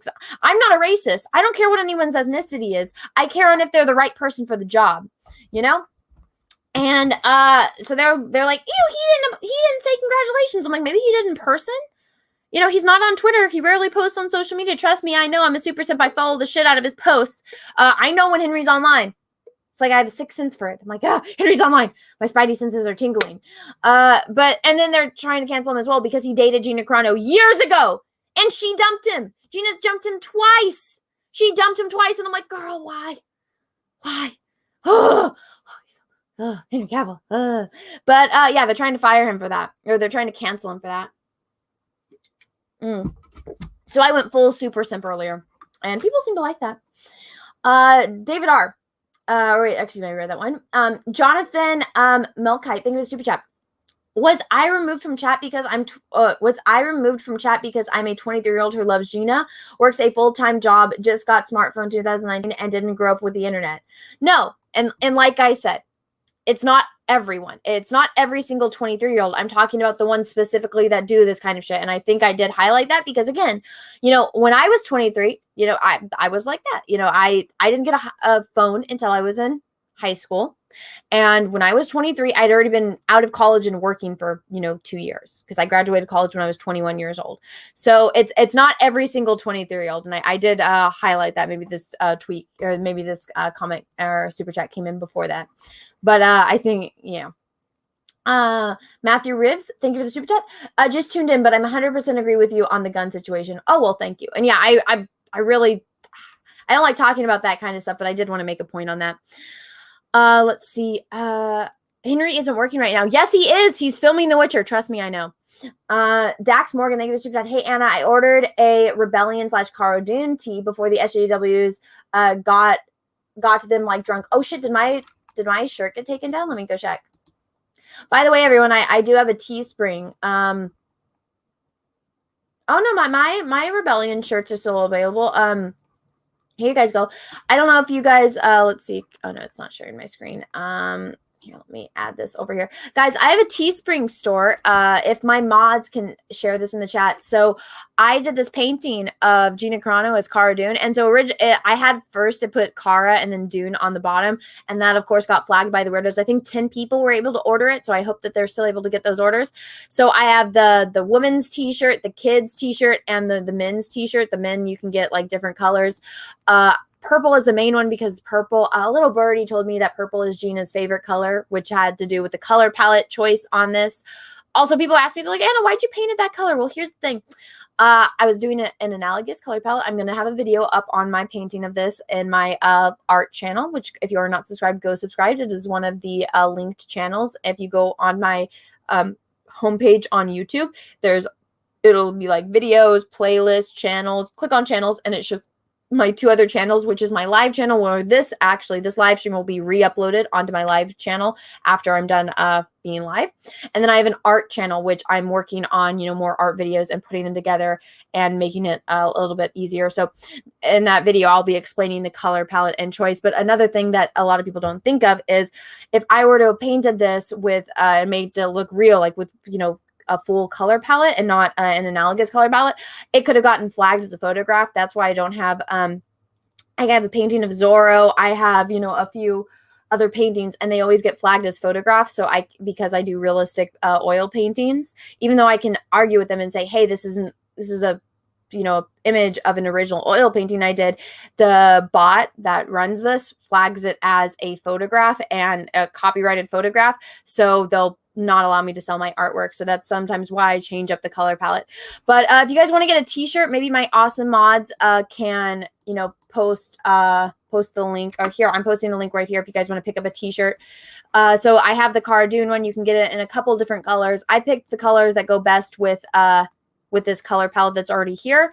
And so you can get one for men's, or it's honestly unisex, but you know, a men's t-shirt, kids t-shirt, and then women if you want to wear v-necks, because I personally like to wear v-necks, and you can get it in a few different colors.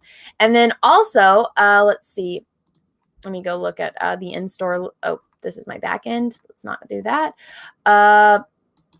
Maybe I can just click this and there we go. And so then also I have by popular request. So this is actually an image that Kelsey Shannon did for Cash Grab, but everyone was bugging me to have that Star Wars girl t-shirts. So I asked Cecil if it would be okay to use the image that Kelsey did. So there you go. There's a t-shirt with me on it because that is a drawing that Kelsey did of me. And so again, this is, you can get, I didn't make them for kids because I don't really think this is appropriate for children, maybe. And if you want to get it, you can just get like, I don't know, a small, but you can get the regular unisex t-shirt or men's t-shirt. You can get the women's v-neck t-shirt, and then you can get it on a hoodie because somebody asked it for a hoodie. And you can get it in a bunch of different colors. So you know, for everyone that asked, I didn't think anyone would want a t-shirt because it's like my name and it says that Star Wars girl. Like I can't really picture a guy wearing that, but a lot of people asked. I was like, all right, I guess I'm wrong. You know, I don't know. But so if anyone wants to link that in the chat, or if any of my mods can link that, there they are. I believe there's a link for it in the comment or in the description of this video. But go check it out if you haven't already. All right. Oh wait, let me read a couple more super chats and then I'll get back to the article. Let's see. Dax Morgan, they issued that. Hey, Anna, I just ordered the Rebellion / Cara Dune t-shirt before the SJWs got them taken down like drunk. I have to admit that the Super Simp outfit was heart, fire, fire, heart, fire. I vote for it in every video. Sorry, had to simp a bit for myself. Oh, well, thank you. I'm glad that people liked it. A lot of people, you know, it's just, yes, guys, I'm a girl. Girls have boobs. It's more comfortable to wear t-shirts because then I don't have to wear a bra. And it's just, you know, I don't. It's one of the most irritating things when you're talking to someone and they're not looking you in the eye and they're not staring at your face. They're staring at your chest. So I feel more comfortable like this. You know, it's so much easier just to put a t-shirt on and not have to worry about somebody, you know, not even making eye contact with you when you're speaking. So that's why I usually don't do it. And honestly, I'm lazy. Like, I don't want to put a bra on. I'd rather just put on a t-shirt and just sit back and just talk about Star Wars because that's how I usually am. But yeah. Some girls can do it, and that's completely great. It's completely fine for them. And I have the option to do that if I want to, but don't really want to majority of the time. But when Henry Cavill is attacked, my super simp mode is engaged. And yes, I'm on the team where when I look at a superhero, I like to look at superheroes that want me to aspire to be something better. And usually superheroes have a certain aesthetic to them. And this is that aesthetic. This is my super simp mode. And so, yeah, so that is one of the exceptions to my rules. Men have boobs too. That is true. Some men have boobs. They do. D34DJ3D1, thank you for the super chat. The only people who would be offended by Gina's repost are Nazi sympathizers and are Holocaust deniers. It's that simple. You know, I think Ben Shapiro even pointed that out. And I think so did Jesse. Metal Ninja Jesus, thank you for the super chat. You are the only Portuguese woman who doesn't scare me. Well, just wait until you actually get me angry. Keep up the good work. Thank you for helping the cause and speaking up for what's right. You ovulating over Henry Cavill was my first video. Oh, thank you. Yeah, you should go watch my uterus exploding to watching him build a PC. Quantum Stardust, thank you for the super chat. Speak your shit. Speak your shit, queen. Haha, the truth won't die if we don't let it. Exactly. And thank you for the super chat. Jimmy Feckles, thank you for the super chat, and it's a little super sticker emoji. Steve 04183, thank you for the super chat. Age restriction social media is also about protecting young, impressionable minds from toxic shitstorm hellscape that is Twitter. Yeah, exactly. I agree. Here's the thing: when all of these people that go after you, like they'll do this to me all the time. When they come, I've never heard of this person before, right? They come out of nowhere, and because they lost their mind over something that I tweeted, whether it be about She-Ra, whether it be about She-Hulk, whether it be, I don't know, about some kind of art or something that they don't like, and then they call me a Nazi, they call me all these terrible names, I defend myself, and they're like, Ree, I'm a kid, you're not allowed to respond to me. It's like, if you're a kid, you shouldn't be interacting with me, I'm an adult. If you're a kid, and you come and sit at the grown-up table, then you got to be prepared to deal with the consequences. If you come to the grown-up table and we're talking about grown-up things, and then you say, Ree, I'm a kid, it's like, well, then go back to the kid table. And these kids, they don't understand that. Mommy and daddy aren't doing their job.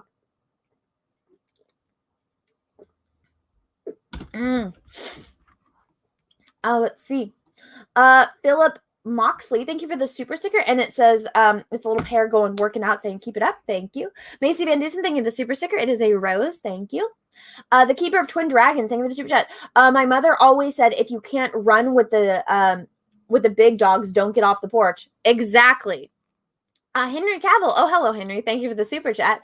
I saw your video supporting me. Really touched by the gesture. It's hard sometimes, you know. Other things got hard as well. We should text. You can drop into my DMs, Henry. Thaddeus Maximus, thank you for the super chat. I'm hoping Choke and LinkedIn have started to wake up. I don't know what Choke is.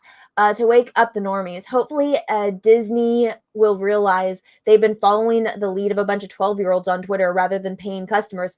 Exactly, and that's a really big issue, is all of these people that Disney bent the knee over, they don't buy anything. If Disney would just say no, or just ignored them and said no, like, fuck you guys, if Disney released an official statement saying Gina has all of these allegations against Gina, she is already addressed, she is not homophobic, she is not any of these things.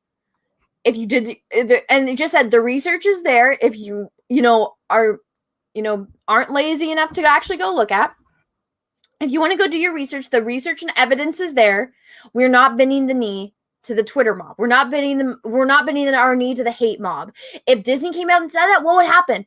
Their sales would probably skyrocket. Heck, okay, so there's this action figure of Gina behind me. I actually got at Target like a few months ago, and I regret not buying more. But now these action figures of Gina are going for hundreds. And I mean hundreds of dollars online. You cannot find them because they canceled them. Gina is a top seller. Heck, my prints of Gina sold out twice. And they're about to sell out again if they're not already sold out. And I had to order more. And it's like, people will buy things if they like it, if you respect them. And all of these weirdos that are trying to make people, or trying to make big corporations bend the knee to them, they are children. They don't buy anything. That's not where the money comes from. So the fact that they're bending their knee to this, it just shows, it's like you're bending your knee to children that don't have jobs and don't have money, that can't buy anything anyways. You know, it doesn't make any sense to me. And I hope that they figure it out. Let's see. Let's see. Cough Thorn, thank you for the super chat. Love your stuff always. Funny watching your recent Cavill vid. Well, thank you. Rock on. I'll only add misquoting Gary. Misquoting Gary. All who are not presently getting laid are not lost. Oh no. Is that something that Gary said? And here's the thing: you don't have to get laid, you know, to have your opinion be valid. There's plenty of people that are virgins, or that are just, you know, that are just not doing it because I don't know, for reasons. But, you know, the fact that you're having sex doesn't, you know, make your opinion more valid over somebody that is having sex. I mean, it definitely changes, I guess, your mindset. And, you know, your happiness, I guess, to some people like me, I'm much more happy when I'm getting laid than when I'm not getting laid, just to be completely honest. And I think everyone else that does actively like sexy time will probably agree with me.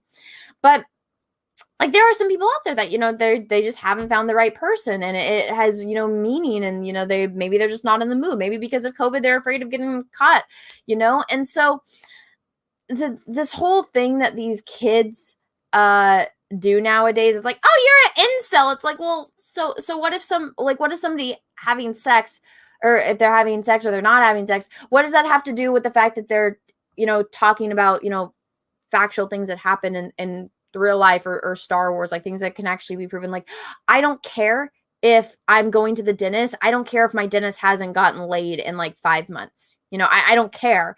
It doesn't change the fact on whether or not the dentist is good or not. Let's see. Borgport, what's up, dude? Thank you for the super chat. The harassment started before the pronoun and BLM thing. It started when she stood against human trafficking. Pedos are after her too. Yeah, I saw that. And again, all you gotta go do is follow this account right here called Dataracer. If you guys go follow Dataracer, you will see Dataracer compiles all of this and shows all of the evidence for it. And if you want a more organized place to find it and to see the the screenshots of all of the tweets. Because remember when they said, it was the fandom menace that harassed Kelly Marie Tran, and it's like, well, the fandom menace wasn't even really a thing when Kelly Marie Tran left social media. And again, they accuse all of us of that, but I guarantee you it was all these weirdos. I guarantee you it was all of these weirdos that went and harassed Kelly Marie Tran on social media, and that's why she deleted her Instagram account. And they accuse it of Daisy Ridley. It's like, no, that's not why Daisy Ridley deleted. Daisy Ridley has said multiple times that she wanted to keep, that distance, that she wanted to keep her life private, because guess what? There's weirdos like Raylos that made her life a living hell because they want her to be with Adam Driver in real life. These people are fucking sane. And it just blows my mind. Macy Van Dusen, thank you for the super chat. Actions have consequences. Bizarre. I know, right? Oh my God, how crazy. How crazy. Let's see. Jonathan Milkite, thank you for the super chat. Plenty of 23-year-olds like me love Gina. The cult of wokeness knows no age. The people who fire Gina are older than 23. Plenty of the middle-aged and media activists push the Twitter pronouns and the Gina hate. Yes, that's why I said, mostly. It's mostly kids. It is mostly kids. There are adults, which is even sadder, but specifically in this article, and a lot of the people that are on Twitter that have 12 plus hours to go and harass someone, a majority of them are kids that don't have jobs. Diano, thank you for the super chat, and it's a little super sticker with the little fox going thumbs up, so thank you for that. And I am going to take a break from super chats for right now, and let's get back into this article.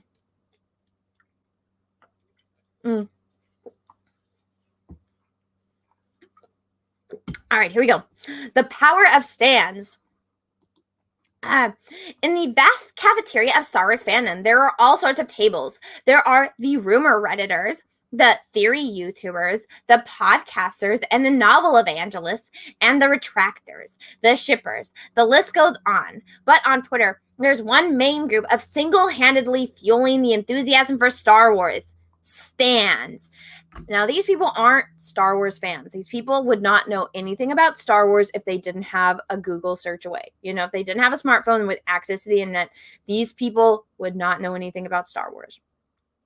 But apparently, this person that doesn't know how to do research of any fucking kind, shape, or form just made this statement when it's like, this is one of the stupidest things I've ever read.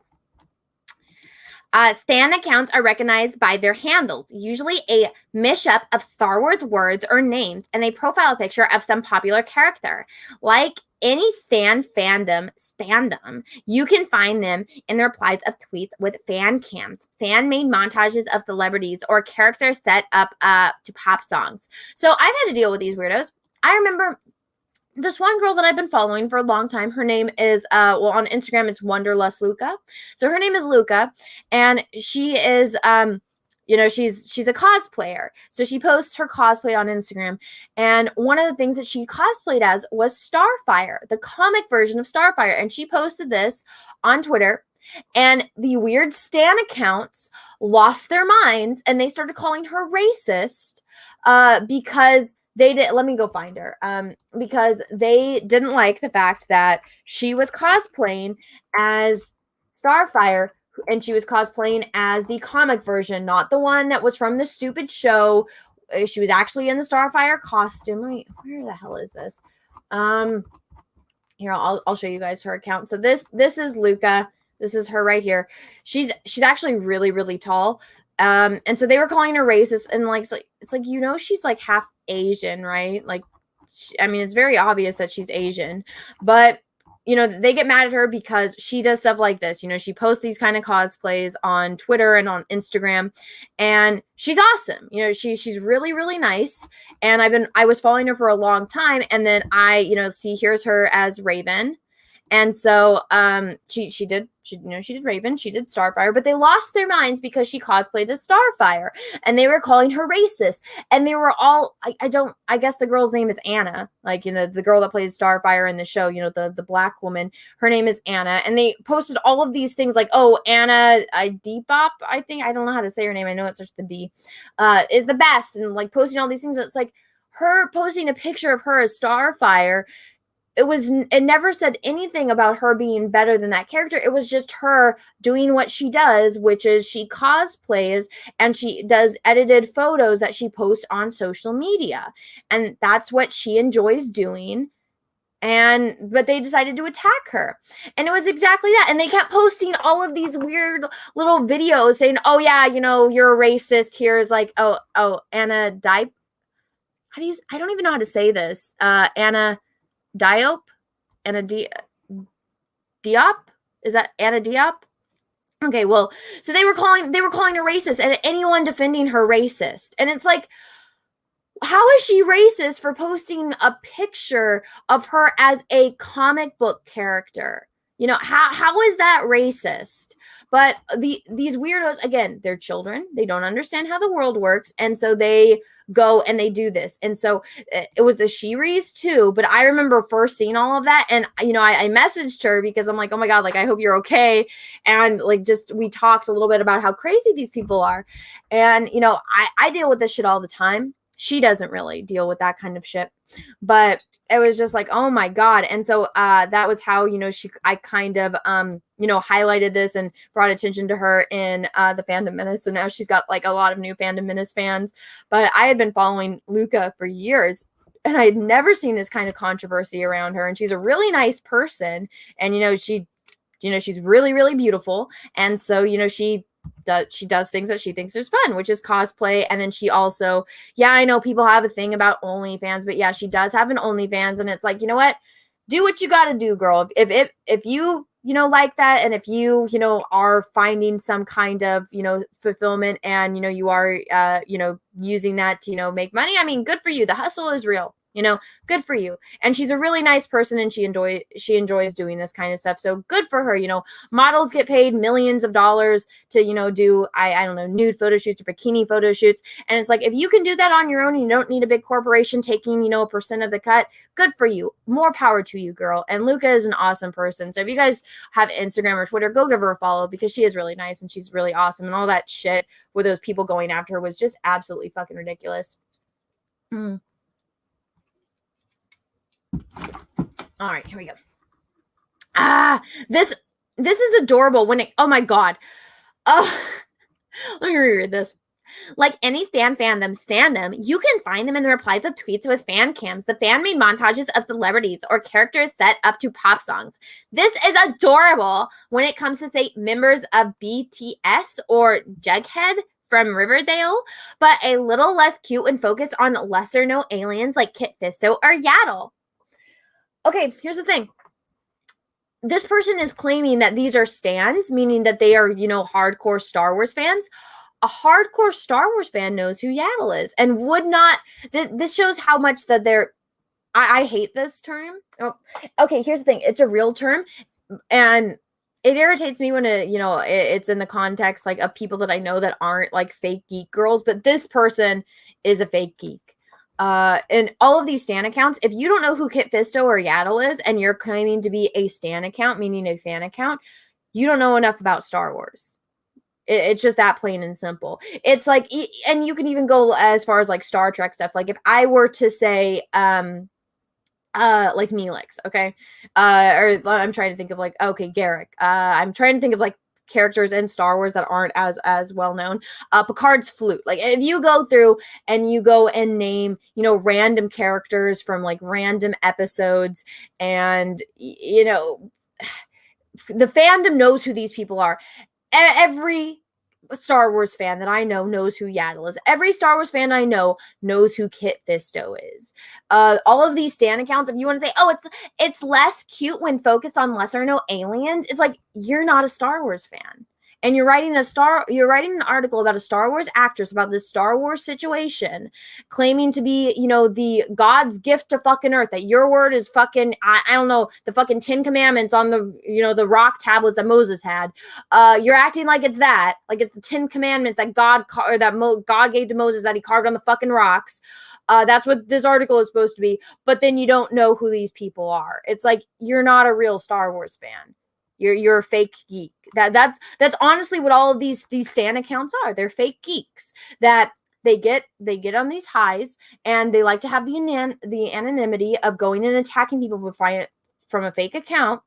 But if you take away their internet, they wouldn't know anything about these characters. I guarantee it. Here we go. Still Star Wars Stan Twitter thrives from teaching Pedro Pascal how to properly use the skull emoji to express laughter and live tweeting the Mandalorian episodes in the early hours of the morning. So these children are teaching adults. Isn't that funny? How absolutely entitled the fact that these kids feel that they are the ones that need to teach the adults how to do things. Isn't that ironic? The demographic of Star Wars Stan Twitter, it's mainly Here we go. It's mainly teenagers raised with social media. They know its power and they know how to use it. So yeah, they're a bunch of kids that have all day to be on the internet, and they use that time to go and harass people. Now, my bladder is about to explode. I'm going to play a little clip for you guys of Mark Hamill speaking the truth, and I will be right back because my bladder is literally about to explode. So watch this. Like I say, I didn't know it was going to be bought by Disney, because this was summer of 2012. Then they announced that Disney had bought Lucasfilm around Halloween, which was October 30th. It was announced, and we didn't know who the director was going to be, and then they announced J.J. Abrams, and it all came out. It was all very, very exciting, and I hope people are happy. It seems like, because in Hollywood, remember, kids, it's not important if it's of high quality, only if it makes money.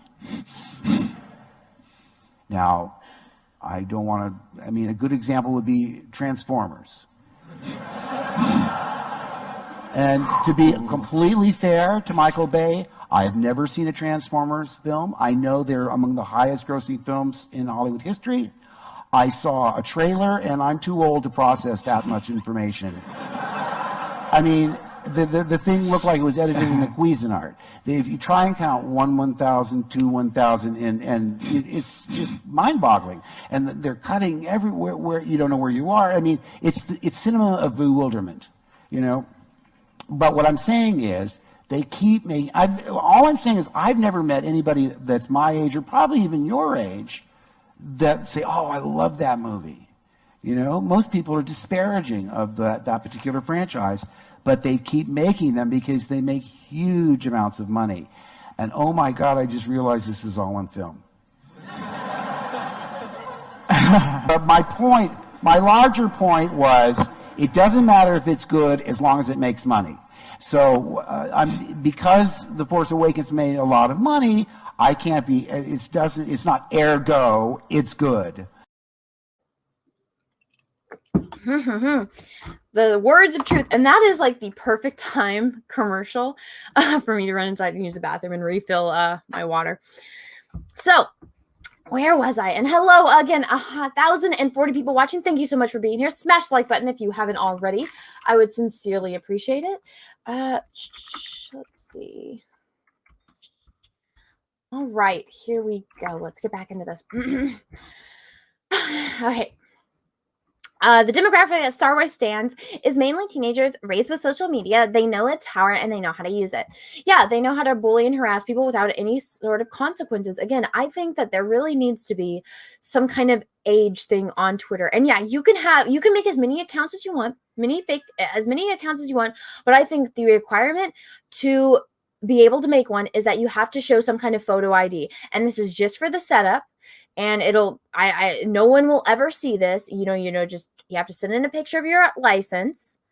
And well, actually, if it's more than one account, then people can just use like their parents' IDs. So that would somebody else would have to be, someone much smarter than me can figure this out. But it has to be something to where you have to show a photo ID. And if you are under the age of 18, your name needs to be highlighted. There needs to be some kind of signifier. You can have a fake name, you can have a fake picture, but there has to be something next to your name that signifies that you are under the age of 18. And if you're under the age of like 15, there's, I don't know, maybe even a bigger color. And that way people know when they are interacting with someone, this person is under the age of 18, and, to maybe, treat them like a child would. Let's see. Gina has to want to do a stream with you. I don't think Gina needs to ruin her career or to get harassed more by being associated with somebody like me, because my account is extreme. And I post the Captain Jack Sparrow meme where it's like, but you have heard of me, I don't want to affect Gina's career in any way. She's got enough problems as it is. Here we go. Oh no, I'm frozen. There we go. Okay, came back. Here we go. I have been myself overwhelmed multiple times by Stan Twitter. It's so hard to think about how overwhelming it can be for actors, says Reggie, a Stan who posts under the handle of this person and asks to remain anonymous. However, there's a difference between getting without reason hate and then being called out for wrong actions. Okay, so again, this is a child calling out an adult and then saying that, oh, we attacked you, we harassed you, we called you racist, we called you homophobic, we called you transphobic for months, but you're getting out, or you're getting called out for wrong actions. It's like, you need a timeout, kid. Mommy, and I know people are against this. I'm personally not, because here's the thing. My mom used to beat the ever-living shit out of me. I got the shit beaten out of me when I did something bad. My sisters didn't. I get so mad, at my sisters because, they have their own quarrels against my mom, but I'm like, Mom never fucking touched you. I got my ass beaten almost every single day. And it wouldn't even be for shit that I did. It'd be for shit that they did, and I got blamed for it. I spent a majority of my childhood, out on the farm. I would want to spend as little time inside as possible because I knew I would get my ass handed to me because I got beat for fucking everything. My mom never touched my sisters. They never got beat. I did. And my sisters, Ellen's no longer here, but Emily, it's like, it's a very different type of world that they're living in, and the fact that they don't see the repercussions to their actions. Like, me and Emily used to fight. Well, we still fight. Me and Emily have never gotten along, and it is the very big, age thing, and it does have a lot to do with stuff like this. But Emily would always piss me off, and then she would go and run and hide in the bathroom and lock herself in the bathroom. And I remember one time it was one of the rare times when, it was like me and Ellen, and then Emily ganged up on both of us. And, she pissed us off so much. And she went and she locked herself in the bathroom. And it's like, what are you doing? You literally just poked the bear. You pissed off me and Ellen. And then you're going to go run and hide from it. And that's exactly what these kids are. It's like they don't understand the repercussions of their actions. I remember there was one time when my mom pissed me off. And I knew, I'm like, I'm going to get hit no matter what. Like, I'm going to get the shit beat out of me no matter what. But you know what? I need to make my point. And so it's like, okay, this is going to get this severe of a beating. This is going to get this severe of a beating. But you know what? Sometimes it's fucking worth it. And I can take a hit. That's one thing. I mean, I got plenty of pictures of my face where it is busted beyond belief. And my face is swollen, black eyes, busted lip, the whole works. I know how to take a hit. And it's at that point where, you know what? Bruises go away. But these little weirdos going out of their way to ruin somebody's life, that has a really big effect. But these kids, it's like, you know what? I'm not against it when adults spank their children. I think it will teach you consequences, and you need to learn. It's the same thing as, when you tell a kid, don't touch the stove, it's hot. Don't touch the stove. Don't touch the pan. You have to use the handle. And what does a kid do? They touch it. Well, guess what? That they're never going to touch it again, because then they know once they burn themselves, oh my God, that hurt. So there are some situations where I think it's okay. The way that my mom did it with me was way overboard. And that's one of the reasons why I don't have children, is because I'm terrified of, hurting a child the way my mom hurt me. But that's just something that I've dealt with and I've come to terms with. But it's just one of those things that it taught me. It taught me those lessons. I know what it's like to get beat. I know what it's like to get punched in the face. I know what it's like to have 2 black eyes at once. I know what it's like to go to school covered in bruises, and, to people make fun of you for that. It's not fun, but it teaches you. I guarantee you none of these kids have had that experience, and so they don't see any repercussions to their actions, and they don't think anything that they've done is wrong. They don't think, however, there's a difference between getting it without reason hate, and being called out for wrong actions. It was without reason. These kids got offended by somebody that they don't know on the internet, and they lost their minds, and then they're justifying their bullying. This sounds exactly, it sounds like when this is to put it into their perspective, because this is what the weirdos always say, because again, they're all about yay victimhood, but then there's also, they're like, you're blaming the victim. But remember, that saying, it's like, oh well, she was asking to get raped, look what she was wearing. That's exactly this is what they're saying. Gina Carano got fired because she was asking for it. Gina Carano got raped because she was asking for it. It's honestly the same kind of logic behind this. Other stands objected to claims Carano had been subjected to bullying. I only ever saw people trying to educate her, and of course, some were angry, but overall, it was just people trying to teach her to do the right thing, and she outright refused, said another stan who also wished to remain anonymous. Okay, so let's look at this. I only ever saw people trying to educate her. Let's look at Dataracer's tweet. A 38-year-old bootlicker who is being bullied. Look at them making a meme of her. Calling you out on being a bootlicker isn't trolling Gina. It's calling you out on being a bootlicker. Gina, trust me. People doesn't care about you and much open 12 fake accounts. Let's see. We did nothing but educate you about this. None of us said anything offensive. Maybe you and your racist ass should have just ignored us in the beginning and listened to what we were saying. I promise you no one cares enough about you to make 12 other accounts. Imagine being a grown woman and thinking that you're being bullied by a bunch of teenagers on the internet. Let's see. Shut the fuck up, lady. None of the people blocked you were trolls. They were people who actually gave a shit about world issues, unlike you. The only trash around here is you, hun. It's like, wow, really? Shut the fuck up, lady. None of the people you blocked were trolls. Oh, that's the same one over and over again. Don't use Carrie or Leia to make some point.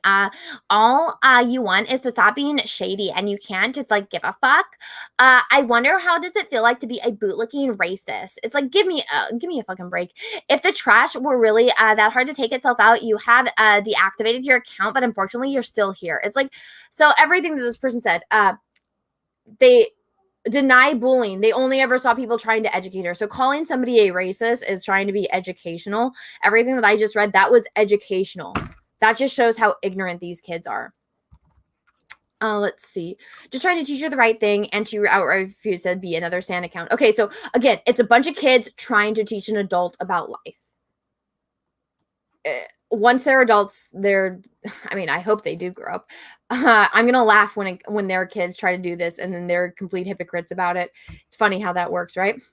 There are plenty of conservative celebrities there are plenty of celebrities who don't include pronouns in their social media. The difference between those people and Carano is that Carano fought back. Oh my God, she defended herself. How crazy. When defending yourself is a crime. That's the world we live in now. It's a crime to defend yourself. Isn't that crazy? If you're a celebrity, you're in power. Nobody can force you to do anything. All you have to do is ignore those requests. Well, obviously, these weirdos prove that that's not true. Gina defended herself, and guess what? She is a celebrity, and she didn't have the power. These weirdos, all of these kids with 12 different accounts, use their ability to push this hashtag to get Gina fired. Again, this deus person wrote this article, put this in as if it's, God's gift to fucking earth. It's the tablets that Moses had from fucking God. But it's like, this is easily debunked. This has been this has been proven that this is not true. All you got to do is do a short of research. This statement right here, if you're a celebrity, you're in power. Obviously not. She's not in power. She got fired because all of these weirdos harassed her and bullied her. That's exactly what happened. I don't know much about Ben Shapiro, but I know this quote is actually 100% true. Facts don't care about your feelings, Dias or Deus. This is not true. This is a terrible article. Asking Sands whether someone would be fired for being a conservative yields some surprising answers. One person asked, it took 10 minutes to answer because she sincerely couldn't comprehend how I defined the term. Because it's a child. Because you asked a child. A child doesn't understand this concept. Because these stands are typically so young. Oh my God, here we go, right here. Because these stands are typically so young, ranging from 15 to 17 years old, they don't see conservative as a signifier of wanting to lower taxes, small government, or deregulation. Conservative to them is increasingly becoming conflated with bigot. This is the only true statement that this person has put in this article. The only accurate statement. And again, I don't care about politics. You can be on this side, you can be on this side, you can be in the middle, you can be wherever the fuck you are under the damn rainbow. As long as you're not causing harm to others, I don't care. And again, I judge people on individuality. If you're an asshole to me, it doesn't matter what your politics are, you're being an asshole to me. I mean, sometimes maybe it's directly about politics, but I mean, I don't really talk about politics, or I don't give my personal opinions on politics. But this is the only thing that's been accurate in this article, because these stands are typically young, ranging from 15 to 17 years old. They don't see conservative as a signifier of wanting to lower taxes. And then all this, they just see conservative to them equals bigot. And that's true. I found to be true. And I mean, just look again, like I talked earlier about Chris Pratt. They're calling him all of these names because they assume he's conservative. I've never seen him post any type of political tweet that I'm aware of, but I don't really follow Chris Pratt too closely. So maybe there is, and I just haven't seen it. To my knowledge, Chris Pratt has never given his political opinions. He wasn't invited to a Biden thing, and they wanted to cancel him because they said that he was, for the other side. And it's like, he wasn't even invited, but they don't care. They don't care. And if you are on this side, you are a bigot. It blows my mind. Here we go. But they're not the only ones. Outcry after Carano's firing seemed to be focused on her being fired for being conservative. Let's see. What is this link? Oh, look, it's another article. Which is easily debunked. She expressed conservative values and transphobia for months. That's not true. She did not express transphobia. You are a fucking idiot. I don't care what your gender is. I don't care about any of that, Dias. You are a fucking idiot. She specifically explained that the beep bop boop had nothing to do with transphobia. And people that try to associate it with that, they don't understand that 2 + 2 = 4. It doesn't equal 3. It doesn't equal 5. It equals 4. But these people are trying to claim that it equals 3 or it equals 5. They just don't understand. So to make that jump is absolutely insane. And none of this is true. Or the transphobia part for months is not true. She wasn't fired for conservative values. She was fired for hate speech. There was nothing that she said that was hateful. Pedro Pascal associating America to the Holocaust and children in, concentration camps with a picture that's not even from America. That's insane. That's hate speech against the entire country, But he was fired, or he wasn't fired, but Gina was. She never expressed hate speech, not once. And claiming the two are the same from either side harms everyone. Dias, you're a fucking idiot. You're a fucking idiot. Perspective is key here. Yeah, to like this article or to understand what this person, or to sympathize with this person is saying, you have to be a fucking moron. Lucasfilm wants to make Star Wars marketable to as many people as possible. Hate speech directed at a specific group, in this case, both the Jewish and transgender population, is a liability to that mission. So the company will take action. Hate speech means you can lose your job. It's simple as that. Well, that's funny that Pedro Pascal had hate speech against the entire, country of the United States of America. And he didn't get fired. Was actual hate speech. He compared voting for this side of the political spectrum as being a Nazi. That is hate speech. Nothing Gina said was hate speech. It blows my mind. And the fact that you can't see that, and again, I've plenty of people that I know that are on this side, can look at the stuff that's going on and see, hey, even though they're on the same side as Pedro, they can see the hypocrisy in it. I think that honestly, Disney should have no tolerance. If you work for them, if you're posting any of this shit, absolutely no tolerance for either side of things. And, if I owned a company, which I actually do, I own my own business, but if I had employees to that scale, if you post any of that, you are on probation. And that would be written in the contract. You're not allowed to post any of this shit. As long as you're working for us, no. But then there's these weirdos that are like, ew, if you're famous, you have to use your platform to talk about politics. Like, give me a fucking break. Before social media existed, before Twitter existed, a majority of the celebrities, you don't know shit about them because guess what? They weren't tweeting. They didn't have any things. They had lives. And honestly, a lot of celebrities aren't the brightest bulbs out there. Just to be completely honest, there are some celebrities that are fucking idiots. But guess what? They're good at singing. They're good at making music. They're good at acting. They're good at, looking pretty in front of the camera. And that's what their job is. They are not, a majority of the celebrities out there aren't, the next Elon Musk.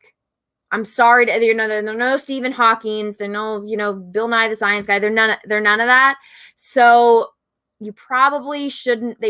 Honestly, there's a lot of fucking idiots out there that are famous, unfortunately, and I don't think anyone should be listening to them when it comes to real world matters.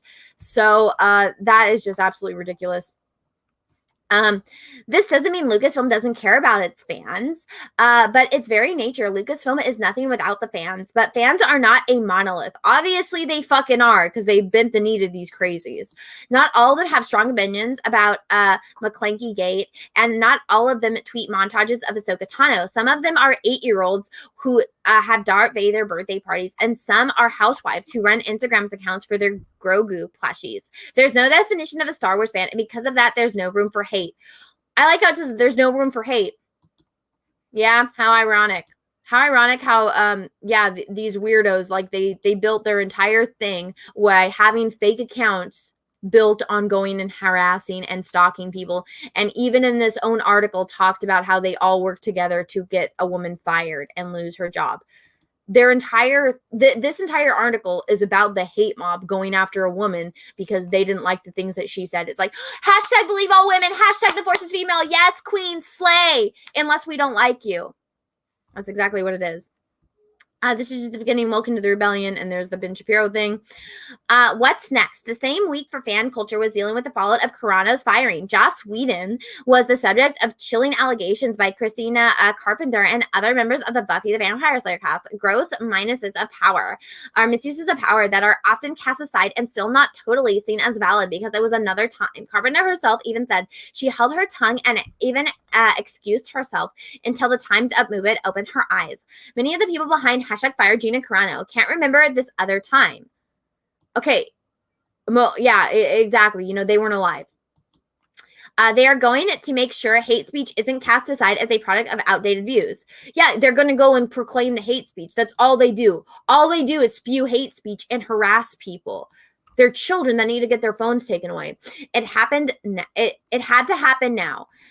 This is all going to backfire on these weirdos. I can't wait until the tides turn because it is inevitably it's going to turn. People aren't going to sit back and take it. Obviously Gina fought back. She's like, they can't cancel us if we don't let them. People are going to fight back.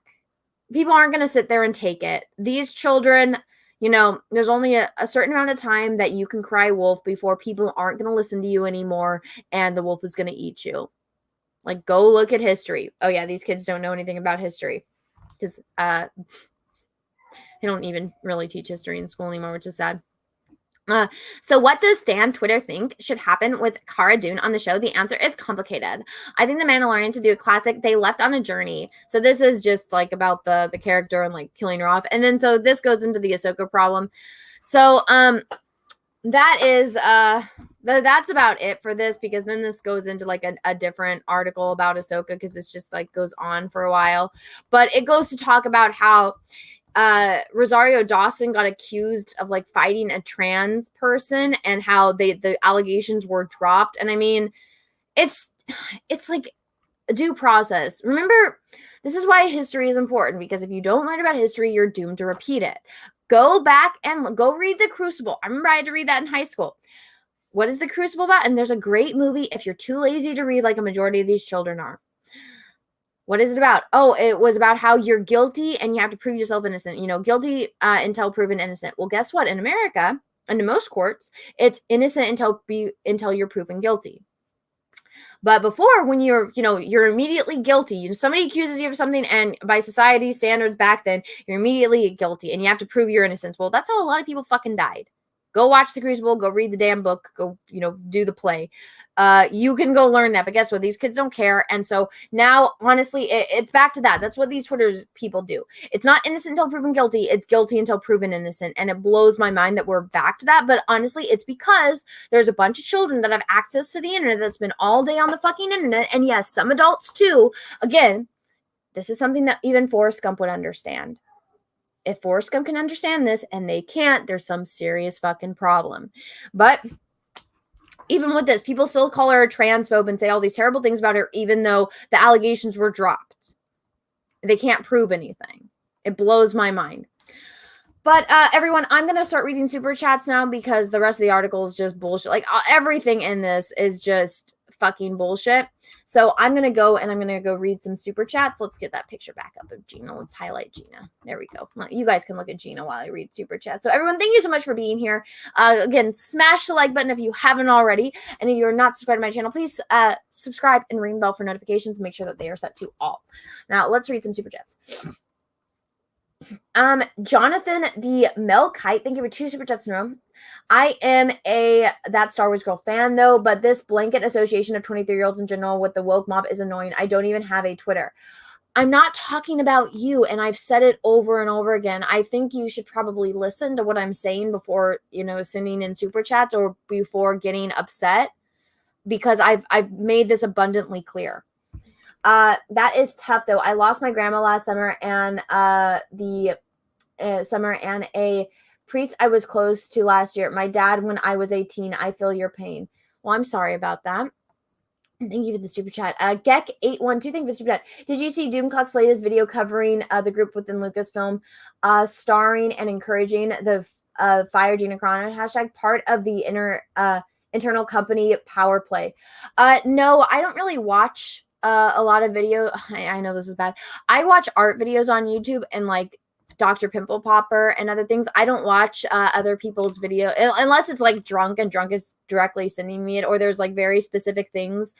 But I mean, I find my information from doing research of my own. So I know it's probably bad. I don't really watch other people in the community's videos as much. Unless there's like a topic I'm not going to cover myself, because if I already spent this time doing my research and finding it out, I'm kind of tapped out on the subject. So if there's like people that are doing videos on topics I'm not really interested in, or I'm not going to cover, I'll go watch it. Like I don't cover the Amber Heard trial. That Umbrella guy covers the Amber Heard trial. I watch all of his videos on that because I myself haven't spent hours researching on it, whereas he has. And so I want to see that information. But if I already have done research on this topic and I've spent hours doing it and I've already done a video on it, I'm tapped out. I'm done.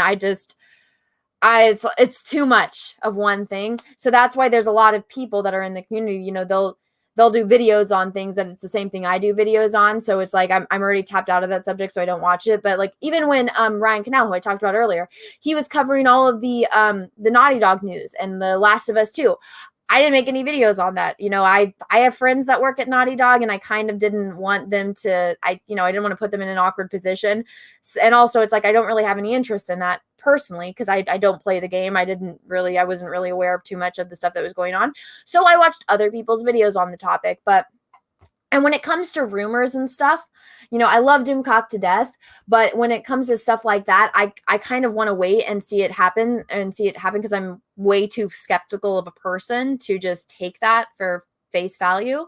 So I'm sure the video was good. I see people really tend to like it. I honestly prefer Doomcock's live streams. I feel like it's more personal, and I just lost my spot. There we go. But so yeah, I have not seen it. Henry Cavill, thank you for the super chat, dude. Let's see. Let's Oh yeah, Pedro with the golf club. Yeah, since Pedro's gonna be there. Wouldn't that be funny if they cast Gina as Abby? I think that would be sweet, sweet revenge. People might actually like the character then. Could you guys imagine if they cast Gina as Abby and Pedro Pascal is playing Joel? All of a sudden the internet would completely switch and they would start liking that character. Wouldn't that be ironic? Let's see. Here we go. Let's see. Sweet enchanting creature, your story has touched my heart. I can bear your sadness no longer. We must meet for tea, breakfast tea. Oh no, Henry, I don't drink tea and I don't eat breakfast, but send me a DM on Instagram.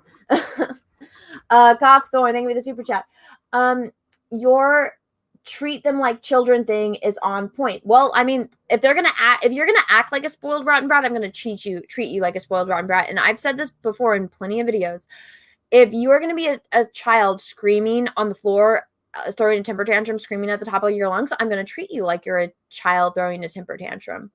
And I wish Disney would too, instead of giving the child what they want, because that's exactly what this Twitter mob is. That's what this hate mob is that there are a bunch of children that are throwing temper tantrums and screaming at the top of their lungs, and big companies like Disney are bending the knee to them. And what do? Children learn from that.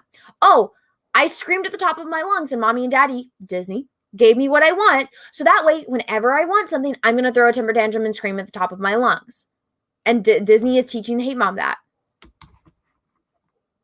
Let's see. Silver Nova, thank you for the super chat. Anna, they attack you for the same reason they attack Gina. They can't control you, and that makes them mad because complete control is all they seek. It's very true. And that honestly is what drives them crazy, is when I don't bend the knee to them, and watching, Gina not bend the knee to them. It drives them absolutely insane because, again, it's a spoiled, rotten brat that's not getting what they want. And so they're screaming. It's like when a parent, either spanks their child because they're throwing a temper tantrum, or their parent, shuts the door and lets the child scream until they pass out.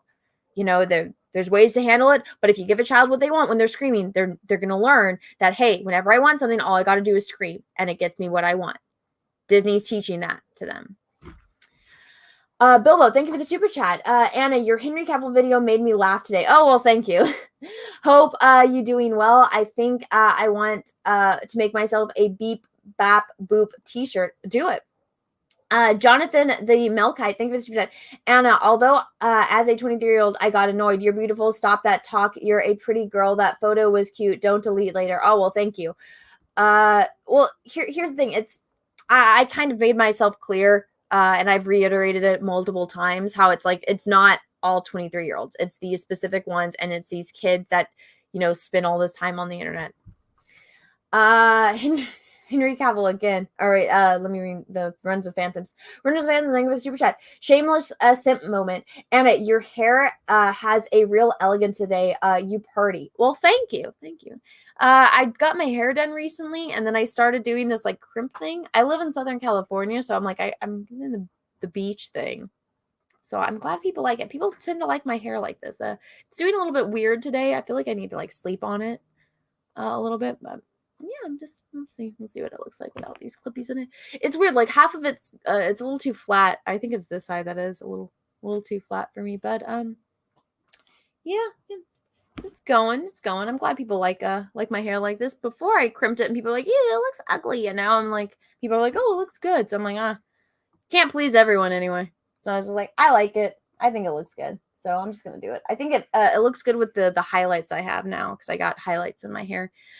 Because I have white hair, and so I got tired of constantly dyeing my hair black. So I'm like, let me just get highlights in it, so that way when the white grows out, it just looks like highlights. Henry Cavill, thank you for the super chat. Dear sweet enchanting creature, the length of your hair to me is eternity of longing, and they spun like the strands of celestial weave to bind us. Oh my God, thank you. Dakari Garmin, thank you for the super chat. Anna, you continue to make me proud to be a fan, and your content is positive light for me. Heart, you're strong and continue to stand your ground despite the toxicity of the haters. You are a true blessing. Oh, well, thank you. I appreciate that. Nino Marachi, thank you for the super chat. Thank you, Anna, for speaking up against the madness and the stupidity of firing someone for her opinions. Well, thank you, and I will continue to do that. Michael Dystick, thank you for the super chat. Gina is sweet, but she has a fighter's DNA. She's not done with Disney. Her comment about the fight where she went down early, I had to get up and to knock her out. The crowd wants blood, and they'll get her blood. Gina, 2005. Wow, I didn't see that. I didn't see that comment. Damn, dude, Gina is savage, and I love it. I absolutely love it. Okay, where was I? I just updated it. And thank you, everyone. I thought I was done reading super chats, but holy shit, you guys are awesome. Thank you. Shit, I lost my. Okay, here we go. Gosh dang. Lord Bama, thank you for the super chat. Thanks for the great content and a fun rant. Hopefully this helps pay for some of the Mountain Dew and Code Red. Thank you. I am down to my last Code Red, and I've been like rationing myself. For those of you that don't know, in Southern California where I live, Code Red is almost impossible to find. It's like finding a needle in a haystack, and I found one box on a Target like a few towns away from me, and I drove all the way out there just to get it. And now I'm down to my last one. I love Mountain Dew, but Code Red is like, it's my lifeblood. It's so good. Let's see. Richard Channing, thank you for the super chat. I believe the firing of Gina will be looked back on as the beginning of the end of Star Wars. I think it might be the beginning to the end of this era, of this cancel culture era. And I mean, Ben Shapiro said it in the interview with Gina, where he's like, oh yeah, if they keep canceling all of these talented people in Hollywood, well, guess what? These talented people in Hollywood, their talent doesn't go away just because the mob all of a sudden hates them. They're going to come, and Ben Shapiro's like, we'll hire them. We'll give them a job. We'll let them be talented, and we'll create this art together. Let's see. Techno Acts royalty-free music thing with super chat. Kind of deleted Twitter a month ago with the censorship and the steroids over there. The only thing left on Twitter are going to be these guys you're complaining about. Yeah, I know. I have to keep my Twitter because YouTube doesn't send out my notifications for my videos. So usually it's between 40% to 80% of the people that come and watch my videos are because I posted on Twitter. So Twitter is a necessary evil, or a necessity. It's like, it's an evil that I have to keep because YouTube sucks and doesn't send notifications. Now, if everyone that subscribed to me got their notifications, Twitter would not be a tool that I would have to use and have to keep. But because YouTube sucks, nobody gets my notification, so I have to keep it. Where was I? Jonathan the Melkite, thank you for the super chat. Even the Lincoln Hollywood movie by Steven Spielberg will teach people that Republicans were with Lincoln in abolishing slavery, and the Democrats, even in the North, mostly tried to block it. 100% agree on the gun issue. Well, thank you for that. 200 Watt Studio, thank you for the super chat. Ordered the Dune shirt and the Rebellion from Drunk Video. Awesome! If you have Twitter or social media, like on Instagram, tag me in it. I would love to see everyone wearing the shirts. That would be awesome. I think I need to get one and like wear it to Disney or something, or like downtown Disney, and see if people ask about it. Let's see. Dadman Walking 55. Thank you for super chat. Spot on so many things. Thanks for giving me something cool to listen to while working late. Oh, well, you're very welcome. Thank you for popping in. Gary Hellhound, thank you for the super chat. Anna, Stanley Kubrick's daughter, Vivian Kubrick, showed support for Gina Carano when she posted on her Instagram story. Oh, she did? Ooh, I'll have to go check that out. Thank you for letting me know that. Luke Stolsky, thank you for the super chat. Just hello, you are freaking great. Oh, well, thank you. Q and Nuvian, thank you for the super chat.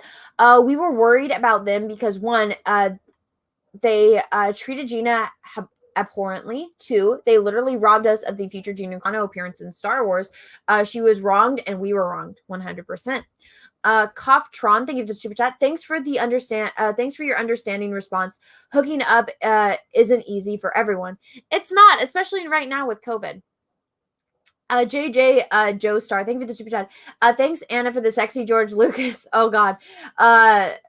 Thanks, Anna. That sexy George Lucas thing is going to give me nightmares for the rest of my life. I had to see it, so all of you guys had to see it too. You guys want to see what we're talking about? Let me go back to, let's go to my Twitter for a second. So I saw this and I couldn't unsee it. Right here. It says, therapist, sexy George Lucas isn't a real thing. Isn't real. He can't hurt you. Sexy George Lucas.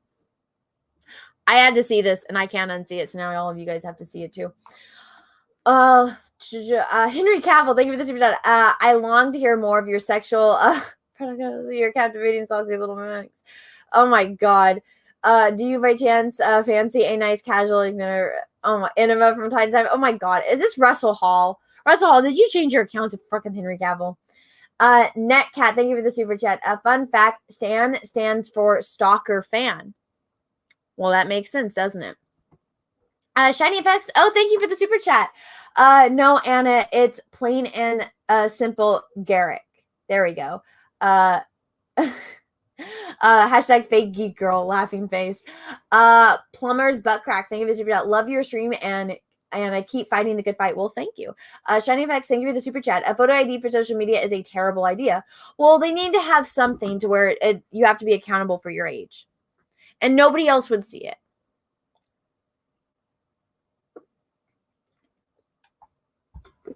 And that's the thing with blue check marks that I don't think people understand.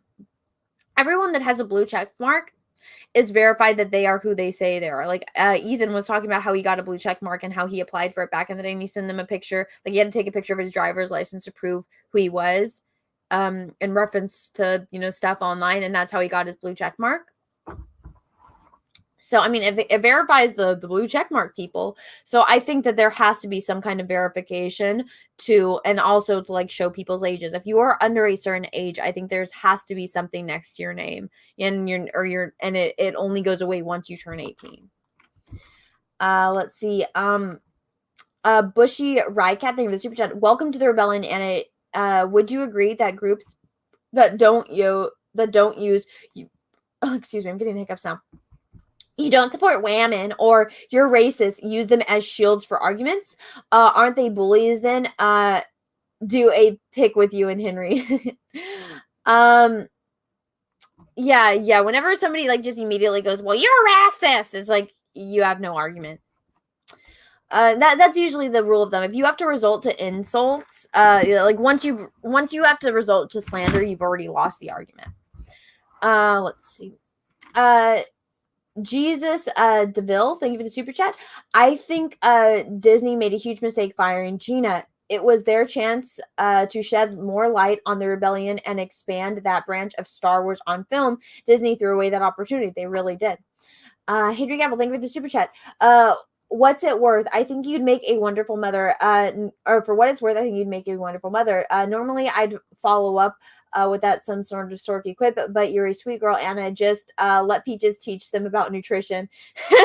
Yeah, Peaches definitely eats healthy, so Peaches would definitely be the one doing that shit. Tyler Comics, thank you for the super chat. I think it's for the best Gina was fired. She didn't need to work for such an abusive company that controls their workers by fear. I don't think that she deserved to be fired. I think they should have. I think it honestly should have made them reconsider the way that they do things. But Disney is, if you've ever worked for Disney, and if you ever talk to somebody that works for Disney, they are insane. I've done plenty of streams where I've talked about it a little bit more in depth. Let's see. Let me take this off the screen because now it's driving me crazy too. Let's look at Gina again. Charlie Spur, thank you for the super chat. Bring back Henry Cavill simp, Anna. You mean super simp? Super simp only comes out when I need to super simp for Henry. So it's very rare when you guys get to see super simp. You can always go back and watch that video of me as super simp. I think the video is doing well. Let me see. Let's go look at that video. Oh yeah, it's at 58,000 views. Wow, thank you everyone. So yeah, if you guys want to see my super simp, just go back to the first video I posted today and you can go see me as super simp. Let's see. BC Eagled, thank you for the super chat. Hang in there, Anna. Don't let slime balls get you. Well, thank you. Night King 01, thank you for the super chat. It feels like the movie Demolition Man came true. Man, Stallone was a prophet. Every time everything in that movie came true. What seems to be your boggle, lol. Charlie's Radcliffe, thank you for the super chat. Are you still wanting to come out to Vegas for Unicon? Oh yeah. Isn't that in March? I'm not sure. Is things going to be open again in Vegas? I'm not sure what's going on with that. Jonathan Melkite, thank you for the super chat. Chris Pratt supported and donated to President Obama in 2012 and said he is not strictly left wing or right wing in his politics. Okay, so that's the most that was more than I knew about him. Yeah, but these people are trying to cancel him. It's insane. Claudia Rogajan, thank you for the super chat. Since you mentioned the Amber Heard trial, what is your stance on that? I know it's off topic, but I'm just curious. Amber Heard shit in his bed and cut his fucking finger off. She's a psycho. I'm with the sane people on this. And from everything I have seen from Amber Heard, all of the evidence, bitch is fucking crazy. I can't believe, like, I think Gundam said it the best. It's like, for Johnny Depp to stay with her after she cut off his fucking finger, it's like that girl must be a firecracker in bed. But here's the thing. When I learned who Amber Heard was, she became famous because she was the first lipstick lesbian in Hollywood, and then all of a sudden, out of nowhere, she's no longer a lesbian and she's with Johnny Depp. Because I remember something about her, like, being like, she was I remember it was years and years ago. I was still in college. I think it might have been before college, but I remember when she said like she was offended by getting called bi. This is a long, long time ago. But I remember it was like a big thing. It's like, no, like women that are lesbians sometimes get offended at the, being associated with bi, because there's this big stigma that, oh, women aren't really lesbians. And I mean, again, I have more friends that are gay than straight. And I remember, talking about this with one of my friends who happens to be a lesbian.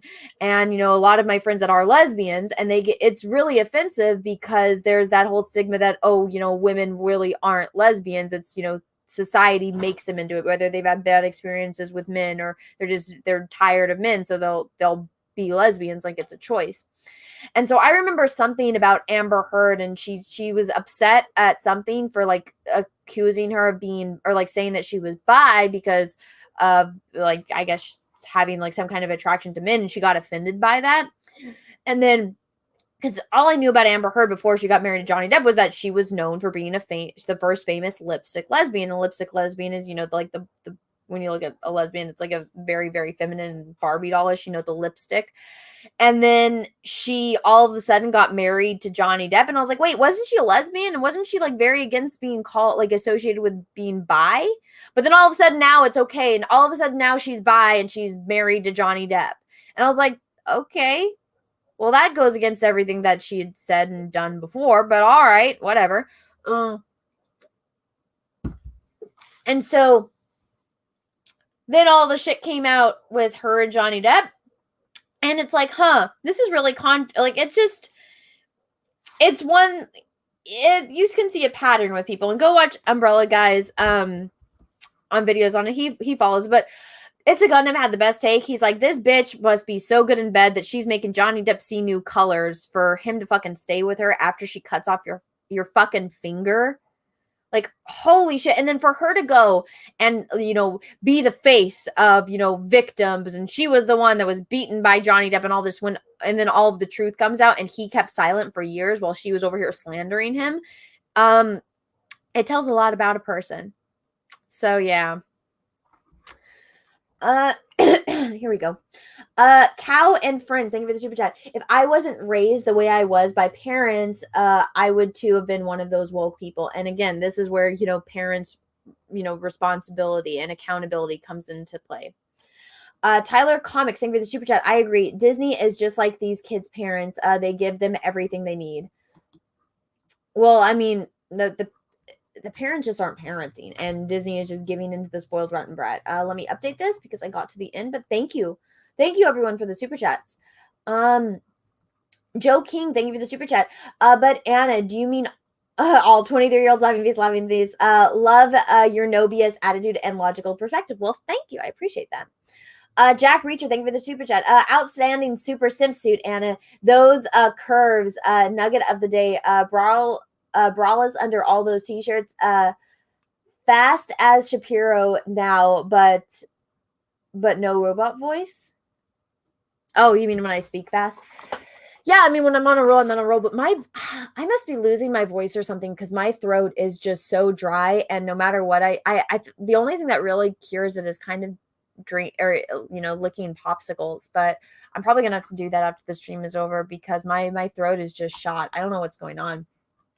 But thank you for liking the Super Sim suit.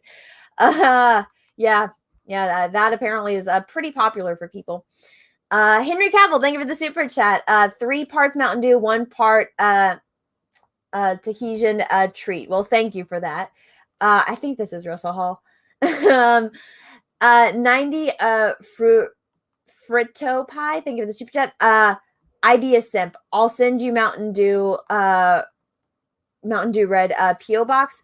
My P.O. Box is in the description of this video, I believe, but it is P.O. Box 28171, Santa Ana, California, 927998171. There you go. The Copper Mustache, thank you for the super chat, even though you did not say anything. Scratch Pad, thank you for the super chat. We need more people who can say F you when called an ist. I agree with that as well. R Hunter 85, thank you for the super chat. Please put sexy George Lucas away. Well, there you go. Here, you guys get to look at Gina. Techno Axe royalty free music, thank you for the super chat. Is that Elizabeth Warren with a beard? No, that was sexy George Lucas. The Mad Leprechaun, thank you for the super chat. I found out debating Minnie Faceless and Bratty. I found out debating Minnie, a faceless and bratty YouTuber. The moment you call them a kid, they freak out like a demon that's heard a holy prayer. Yeah, that's true. Copper Mustache, thank you for the super chat. Please create a picture of the Empress Kathleen Kennedy as herself casting blue lightning at the fan she does not need. I'm sure that somebody's photoshopped that already. Henry Cavill, thank you for the super chat. Everything from the Demolition Man came true except for the 3 seashells. Still waiting to see how those work. Ooh, interesting. Wicked Still, thank you for the super chat. Hey, Anna, love your hair. And did you ever get that Mountain Dew Code Red bottles I sent you? So I went to the P.O. box, and as you can kind of see, there's like a tower behind me. I might have. There was one that seemed to have liquid in it. So maybe that's it. But I was going to do a P.O. box opening today, but then I decided to read this article instead. So I think I'll do a P.O. box opening on Thursday. So tune in on Thursday because tomorrow I have the matriarchy with Jesse. So Thursday I'll do a P.O. box opening. And then later that night I have the Jack show. Charlie's Radcliffe, thank you for the super chat. Unicon move to October. Check your email. Okay, I will after the stream is over. Thank you for letting me know. I was going to say, like, March is coming up. Let's see. Tim D, thank you for the super chat. Anna, I think you can get Code Red on the Target app. I think you can get it in the area. Look at the CM store. What is the CM store? I don't know what that is. No, I did look because Target, it'll show you where things are in stock. And it wasn't anywhere by me. I had to drive all the way out to a different town to go find it. Luke Comics Key, thank you for the super chat. I mean, what do you expect from Amber Turd? I know. Claudio Roa Gojan, thank you for the super chat. I think Johnny Depp probably was afraid for his career if he said anything. Seems like such a nice guy. Also, seems kind of shy like me. So Johnny Depp, I feel like I know way too much about because one of my friends' dads was his bodyguard for a long time. So I know way too much about Johnny Depp than I probably should, but he is a nice guy. He does also have his own he's an alcoholic and he likes certain things to in my personal opinion an outrageous amount. So he's a little excessive in the things that he spends money on, but I mean, hey, he worked for it. I mean, he might as well, do the things. I feel like people probably think the amount that I eat sugar is probably an excessive amount. So to each their own. It's not the way I would choose to live my life, but again, to each their own. So with that being said, though, yeah, it's just the fact that he's been with, obviously he's an older, so he's dated a lot of women, and not one of them have had the problems that Amber Heard has had. I mean, usually when guys are abusive, there's a pattern, and it's with every single woman. And the fact that, like, his exes are going to court to defend him, that says a lot, because exes are exes for a reason. And the fact that his exes are willing to go and defend him in court, that says a lot as well. But I mean, all you got to do is go look at the evidence, and it's mind-blowing how deranged Amber Heard is. And I mean, it's right there. The writing's on the damn wall. Ruben Wilson, thank you for the super chat. Nice. I just got old school Doom on Steam. Oh, cool. Well, thank you for the super chat. Henry Cavill, thank you for the super chat. What's most impressive about Amber Heard is the level of competition she was able to outshine. Johnny Depp's been in some pretty fancy interiors. Oh, gosh. That's what she said. She had to pay her sister to lie for her. I know. Yeah.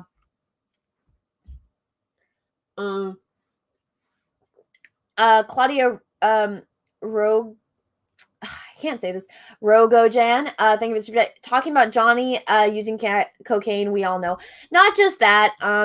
It's other things that I only know because my one of my friend's dad was his bodyguard. So there's other things that he did, which I mean, I feel like all there are certain industries that are industries for a reason, like adult themed industries, and so it's like, yeah, you know, he's a celebrity. It's nothing that you wouldn't expect, but it's like it's the way he spends his money. Like if I could afford certain things, you know, I mean, I don't know. I've never been one for like drugs and stuff like that. I just don't find it. I'd rather just drink, to be completely honest. And heck, if you can afford getting spending what $45,000 a week on alcohol, and you're getting like the best bottles in the world, I mean, all right, I guess. But I mean, if that's how you want to spend your money, but I mean, I wouldn't be doing that. But I mean, this is what it is. And yeah, the drugs, the alcohol, the other adult activities that he likes to do, that's none of my business. None of my business. And it doesn't affect his work. I still think he's good at what he does. So he's a fantastic actor, and none of his exes have a problem with him. He seems to be a wonderful father, and he loves his fans. So I mean, what he does in the privacy of his own life has no effect on how I see him on his work or as a person. Let's see. Night King 01, thank you for the super chat. Oh God, I'm losing my voice. I wonder if you have seen Demolition Man. Who knew how accurate that movie was? Everything that's offensive and bad for you is illegal. How similar? Very true.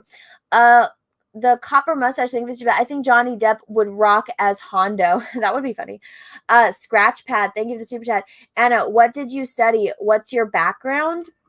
So I went to college and I got a degree in concept art for animated movies, live action films, TV shows, and video games. So ironically, it says science on my bachelor's degree, like a degree of arts, or a bachelor's degree in art and science, but specifically for that because I know how to use certain computer programs and operate certain machinery when it comes to the artistic side of things, and like 3D modeling and 3D printing and certain computer softwares. So that's what I have a degree in. But I mean, I you know, there's obviously electives where you can study things further. I was actually just talking to Peaches about getting my master's because, well, I need to take a couple business classes because I do own a business. And just like the accounting side of things drives me crazy. And as much as my accountant is awesome, I would like to understand the things better personally. But I mean, I always wanted my doctorate degree. And when I was a kid, when I looked up at the NASA website, you know, when I was in school, because we had to do a report on, you know, a job that we wanted. And I remember thinking about these computers and how old they were. I looked up, you know, one of the astronauts, and the lead astronaut at NASA, she had a doctorate in art. And I was like, what the fuck? The lead astronaut at NASA, who's a woman, has a degree in art. And I was like, what? Or a doctorate degree in art. And I was like, that would be fun. But really the only doctorate degree you can get in art is like art history. And I'm like, it's just, art history is fine. And I'm a huge history buff. But there are some things that it's like, how many times can you learn about a fresco before it just drives you crazy? And I know this is going to sound really bad, but sometimes there's just, yes, I know it's really old, but it's not good. And I mean, it's one thing when I look at, cave paintings, like prehistoric art, that's completely different because it's like, wow, this person was able to paint up on the ceiling of this cave. Before ladders were invented, how the fuck did they do that? But then when I look at like old frescoes that it's like, oh, look, this is from this century and it's this person did it. Well, we don't know who they did it. It's just at this monastery and it's of this. And it's like, it's not exactly the most interesting topic. And when I like to learn about art, it's something that I personally like and would like to do and would like to understand how to do it. And in art history, there's a lot of art that, in my subjective opinion, is not very good. But I get it. It's important because of reasons and historical events and shit like that. But as far as me and wanting to expand my knowledge on art, I want to see things that I would want to utilize and use as tools for my own pursuit of, creativity. And when you look into that stuff, it's mostly to get a higher education degree in art. It's, 9 times out of 10, because you want to be a teacher or you want to, it usually is because you want to be a teacher or you want to be a curator at a museum. And that's something that doesn't really interest me. But I always wanted to just I wanted to have doctor on my license. That way, if I ever got pulled over by a cop and they called me ma'am, I would say doctor, because I'd want to be one of those. I want to be that asshole.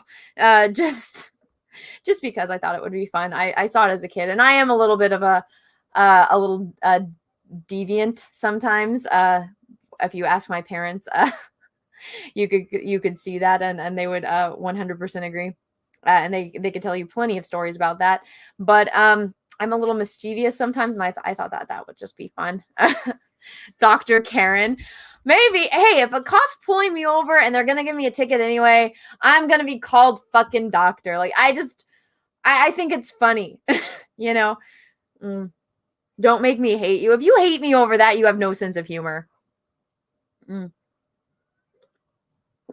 Okay. Night King 01, I'm not. I'm talking about, well, here's the thing. I'm talking about bad art. Like, if you go to any museum. If you live in Southern California, go to the Getty. It's free. Oh, is the Getty even open? I don't know. Go Google medieval art and go look at that shit. Some of it's not good. It's just not good. Michelangelo is completely different. He would have a block of fucking marble, and this is one of the things that he said. He's just like, no, he's like, it was already there. I just brought it out. I uncovered it. It was this image, this statue was already there, and I just helped bring it to life. He is a fucking artist. That is somebody that, you could study to the high heavens, and you can look at his work, and it blows your mind that he was able to create that back then. And, there is art history that I do like, but what I'm talking about specifically is when you go and you study art history, there are certain things that are, just, I think, incredible feats of engineering and creativity, that the fact that they were able to do it back then and people nowadays can't even emulate that, it blows my mind. Like the fact that they were with paint, I can go to the store and I can go buy paint, right? I can go buy paint. But back then, to get purple, you had to crush seashells and shit like that. And it just, the learning about where paint comes from is absolutely fascinating.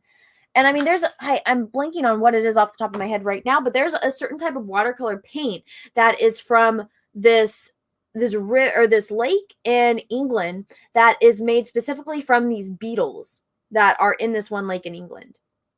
I don't think a lot of people don't know that, and that's why some paint is extremely expensive compared to others to get certain colors and stuff. But yeah, I'm totally off topic on that. But let me update these super chats because I've been talking for a while. So thank you to the 766 people that are still here watching. Let me keep going. Let's see. Where was I?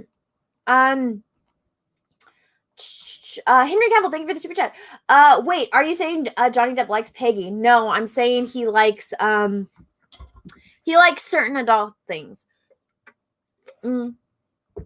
Jess, thank you for the super chat. Dude, stumble upon your channel and I love this setup. I love the artwork. Crazy thing, I just had a combo and totally used the Crucible as a reference. Oh, funny. Great minds think alike, right? The Mad Leprechaun, thank you for the super chat.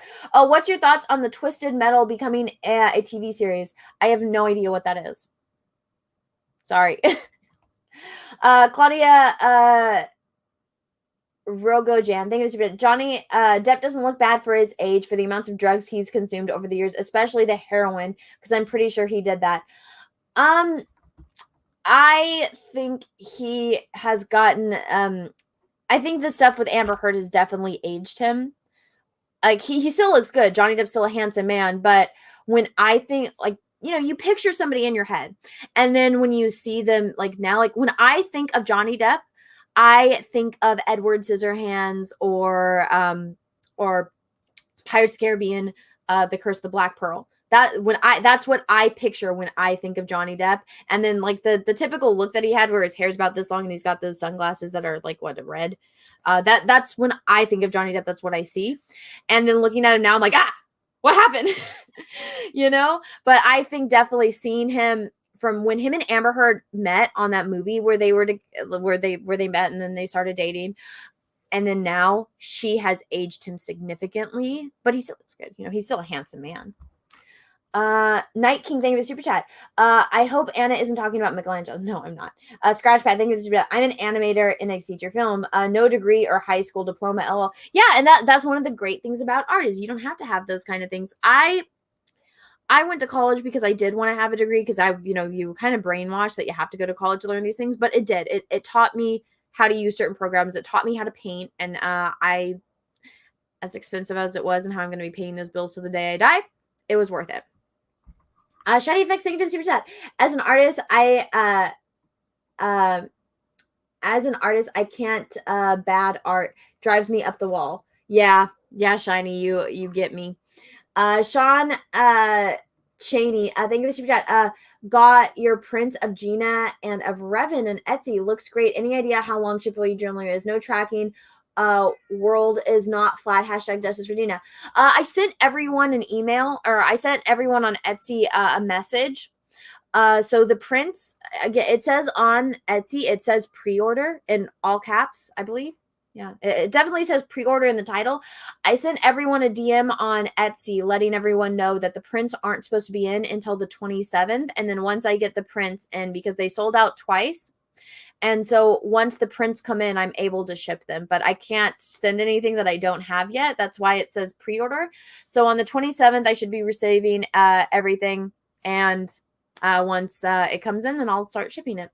But check your Etsy messages. Eagle Fang Karate. Thank you for the super chat. I don't have a question. I have been following your channel since your passionate and genuine Last Jedi review. Keep up the great work. Oh, well, thank you. That was my first video. A long time over here, huh? Thank you for the super chat. Henry Cavill, thank you for the super chat. Vaseline Power Punch. Stop it. Iron Barden, thank you for the super chat. Can I identify as a billionaire despite only having $100 in my savings account? According to people on Twitter, you can. Stephen Yarnell, thank you for the super chat. Hey, Anna, I totally agree about art history. I have a master's in digital design, and I always wanted a doctorate, but I just can't put myself through the boredom. By the way, I love your use of color. Well, thank you. See? And I was talking to Peaches about this because, you know, we were talking, and, you know, the thought of higher education, you know, getting a master's or doctorate. And I was explaining this to him, and he's like, well, why don't you just create a different class? I'm like, well, and he said that I should go and like propose a class to like a college and see. And I'm like, me teaching a class, that would be funny. But I mean, there could be so many classes that you could teach, but they just don't. Let's see. I get wet for Anna. Oh God. What an interesting name. Oh my God, you guys crack me up. I love the super simp outfit, sweetie. Thank you. Oh my God, what? And it's a picture of Henry Cavill. Oh my God. What on earth? Oh my God, how silly. Oh my goodness. Lord Bama, thank you for the super chat. Your art videos are really good. Are you going to continue with the Warhammer 40K painting? Yes. I need to order paint because I only got the basic things. Oh, also guys, look, I got my nails done. I have a little St. Patrick's Day. I actually don't really like it, but I'll get it redone. But yeah. So there you go. I put the base stuff on this one, and then I lost his arms in the process. But I started. I just don't have color to paint it because I'm not going to put oil paints on this thing. But yeah, I am. I have every intention of it, and I'm excited to do it because it was actually like fun sitting there going like this. I just need to get a magnifying glass to look at it because my eyesight is not very good. The copper mustache thing. Thank you. Amber is off my Match account. Well, thank you for the super chat. Claudia Rogojan, thank you for the super chat. You draw superheroes at all? You have a favorite comic artist? Two of my favorites are Tim Barstreet and Lee. Bergamo. You know who they are at all? Well, let me Google them and see if I and somebody messaged me. Let's see. Off the top of my head. Oh, this looks familiar.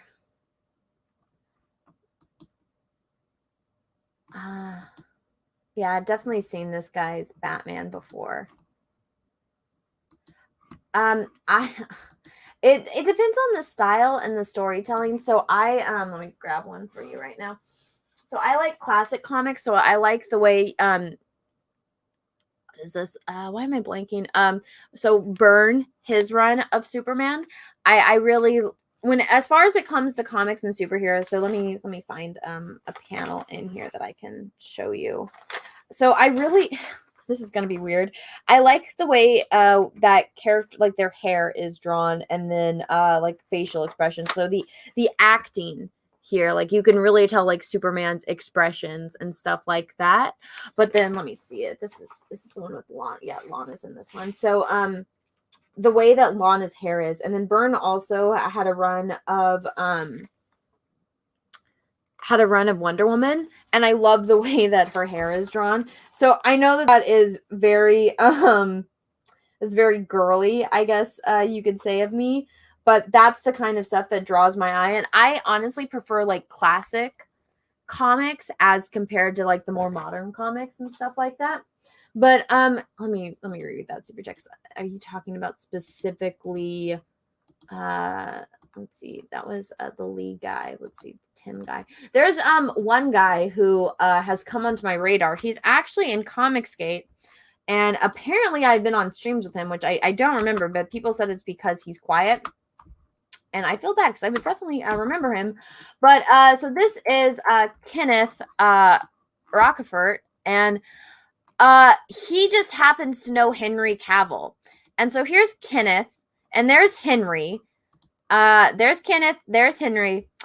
I'm definitely now a huge fan. I really liked his Starlight Cats cover that he did for Shane, but the fandom has since increased for reasons. I think you guys can all see right here what those reasons are.